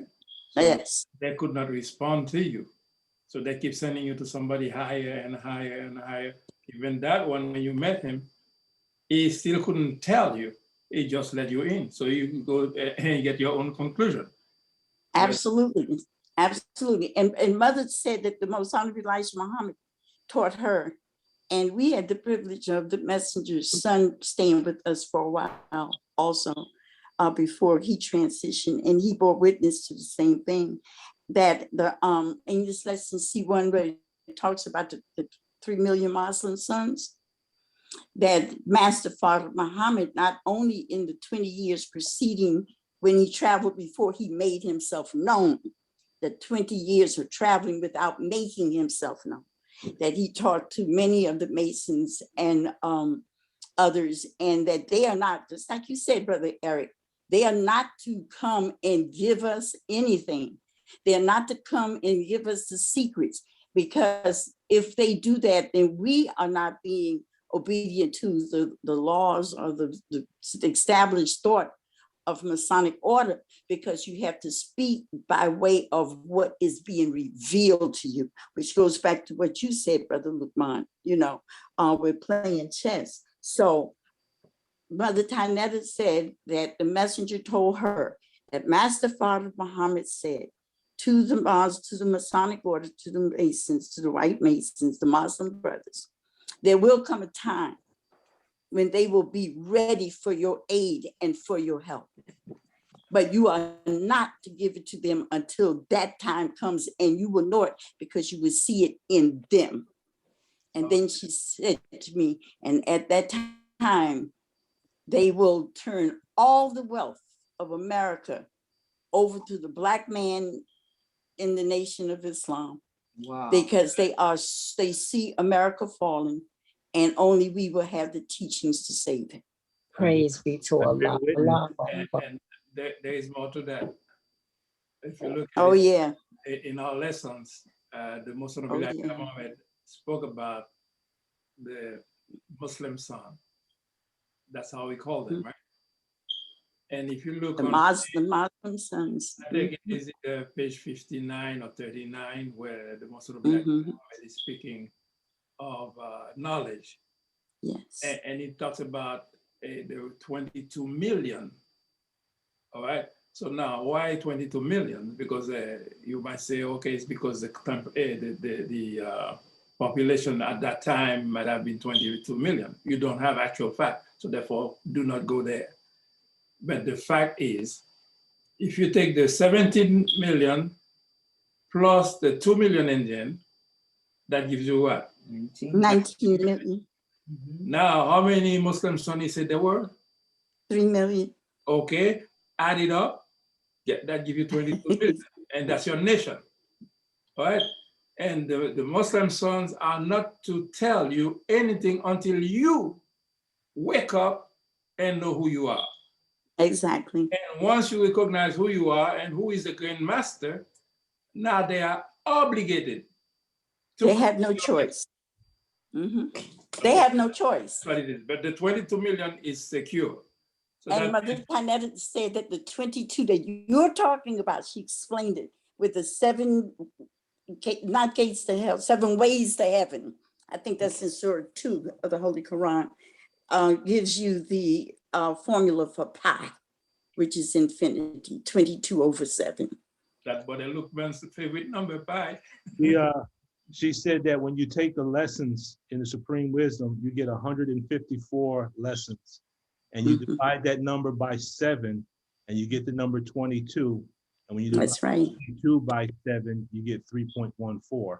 That's right. And not only do you get pi as 3.14, but if you take out the decimal point and you put a diagonal line between the 1 and the 4, you get 3 1/4 years, which was the time that the Savior was amongst us as well. Allahu Akbar. And at the same time, also that's a circumference of your knowledge. The more, so this is not something that was designed by men, that was designed by God. So that means you don't know why he has opened that protractor, you call it? Yes. Okay, or the compass. Yeah, the protractor. Okay, so now, since he is the one who opened it for you, so that means your circle of knowledge can be as far as you want to. As wide as you want it. And do you remember in prior to 75, we had an outline on how to build a nation? It was called the 22 points. If my sister from DC is on, please correct me. And it's called the 22 points of the 3-year economic program. I have to research it because it's been some moment, but there were 22 points. And she said that rested on that infinity principle that you're talking about, Brother Eric. You know, expand your thinking, as Parliament Funkadelic would say, free your mind and you know the rest.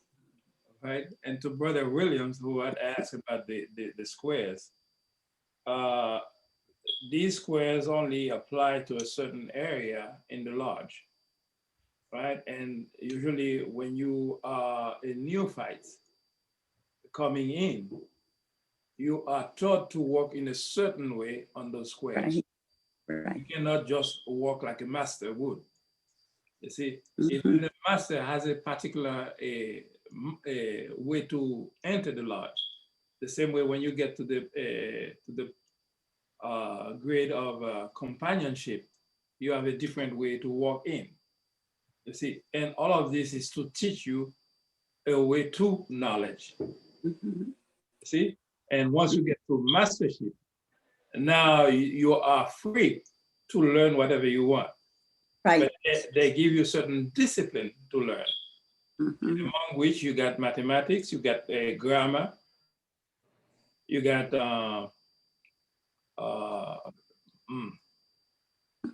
yes, old age again coming in. There are about 5 disciplines. I cannot remember all of them right there. And all of them is what we are teaching and what we are learning in the Nation of Islam. Brother Eric, are you talking about the seven subjects in the mystery schools? The 7 what? 7 schools of ancient Kemet? I heard about them, but I don't know much about them. I'm saying, is that what you're talking about? The grammar, the rhetoric, arithmetic? Architecture. Sound, astronomy. Those are the 7.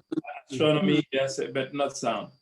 All of these, why? Because these are the base of any civilization, right? Because you need mathematics to know how to build. You need architecture to build edifices. You need grammar to understand language. and the function of words in a sentence, right? And you need, what else? I suppose there's something else I'm missing. The 7 schools are listed in a book called Stolen Legacy by George G.M. James. Okay, I don't know much about that one. Also, Mother Tanetta said, and this may be something we can study in the future, that if you align the degrees of the Masonic order with the study guide that was brought back by the minister from the mothership before it was edited, the first one, that each degree of the Masonic order is akin to each study guide. We go up, I think, to 20, study guide 2021. And if you look at it, it's a direct correlation between what is being taught beyond the first 3 degrees of Masonic order. It was a long time before they wouldn't even let a Black man go beyond 3 degrees, but I think they do now. But one time they would not let a Black man in America go beyond 3 degrees. But then the only, correct me if I'm wrong, Brother Eric, the only official, truly official Masonic order for a long time was Prince Hall, which was a black Masonic order, was the only one recognized by the International Masonics.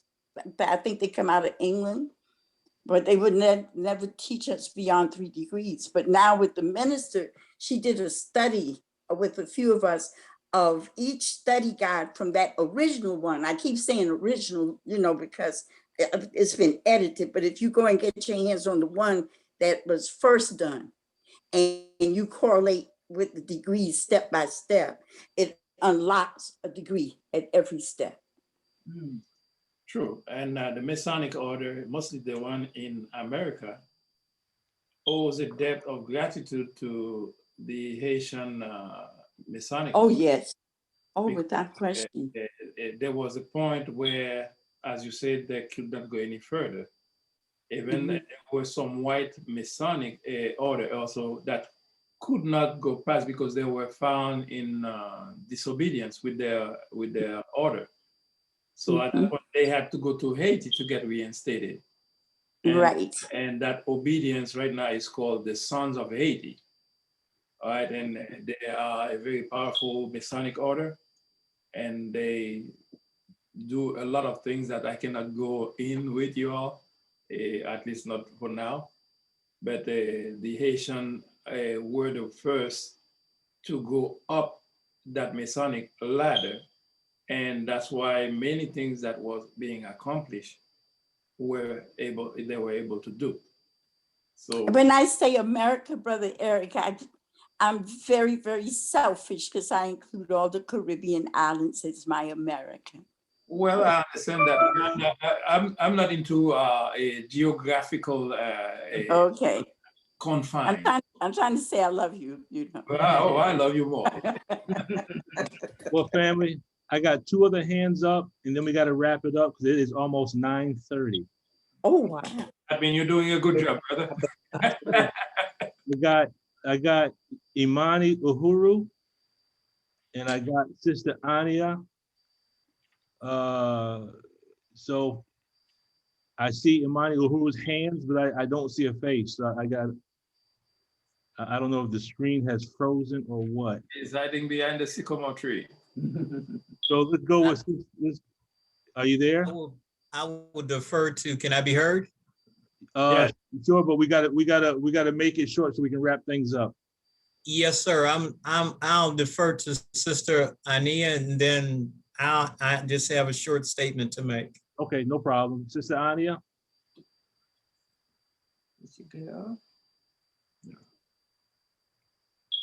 Yes, so just really quickly, it was a suggestion of tying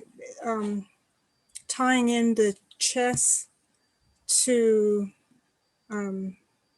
the dimensions of our body and our mind.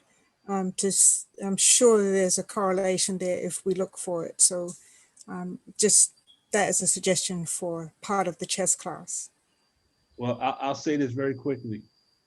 I can take the chessboard and explain engrams and aberration and engrammic commands. I can use the chessboard as a demo kit to explain Dianetics. Mm. We'll do that. We'll do that at another time though. Imani. Yes, sir. Can I be heard? Yes, sir. I just wanted to comment, just an observation. When you were talking about the determination of the value of pi, can I be heard? Yes, go ahead. One thing that I noticed is that 3.14, 3 plus 1 is 4, 4 plus 4 is 8. Okay, now that 8 is in an upright position, but if you put the 8 in a position of sajda, what you have is the symbol for infinity. Assalamu alaikum. Walaikum salam. So the time now is 9:29. If we keep you too long, you might not want to come back. So inshallah, tomorrow we will deal with the tone scale and Dianetics and the attributes of Allah. I will try to get that PowerPoint done between tonight and tomorrow. With all that being said and done, I want to dismiss myself as I came before you in our nation's greeting words of peace and paradise. Assalamu alaikum. Wa alaikum salam. Wonderful class. Wonderful. I pray Allah you forgive us for going over time. I don't want to take up too much time, and I don't want to tire anyone out, because then we might lose you and you might never come back again. So No way. If the food is good, the music is good, we'll come. Assalamu alaikum. Happy Savior's Day, everyone. Happy Savior's Day, yes, mañana. Love you, family. Thank you so much. We're gonna close out in prayer. Okay. Alrighty. Close out in prayer. Remember, we do these Zoom meetings because it's Savior's Day every day, family. So That's right. That's right. Attention prayer. In the name of Allah, the Beneficent and Merciful. All praise is due to Allah, Lord of the worlds, the Beneficent, the Most Merciful. Master of the day of judgment in which we now live, the alone do we serve, thine aid do we seek. Please, Allah, guide us on the straight path, the path upon whom thou hast bestowed favors, not the path upon whom thy wrath is brought down, nor of those who go astray if they have heard thy teaching. Ameen. Ameen. Assalamu alaikum, family. Alaikum salam. Thank you. Takbir. Allahu Akbar. Takbir. Allahu Akbar. Takbir. Allahu Allahu Akbar. Akbar.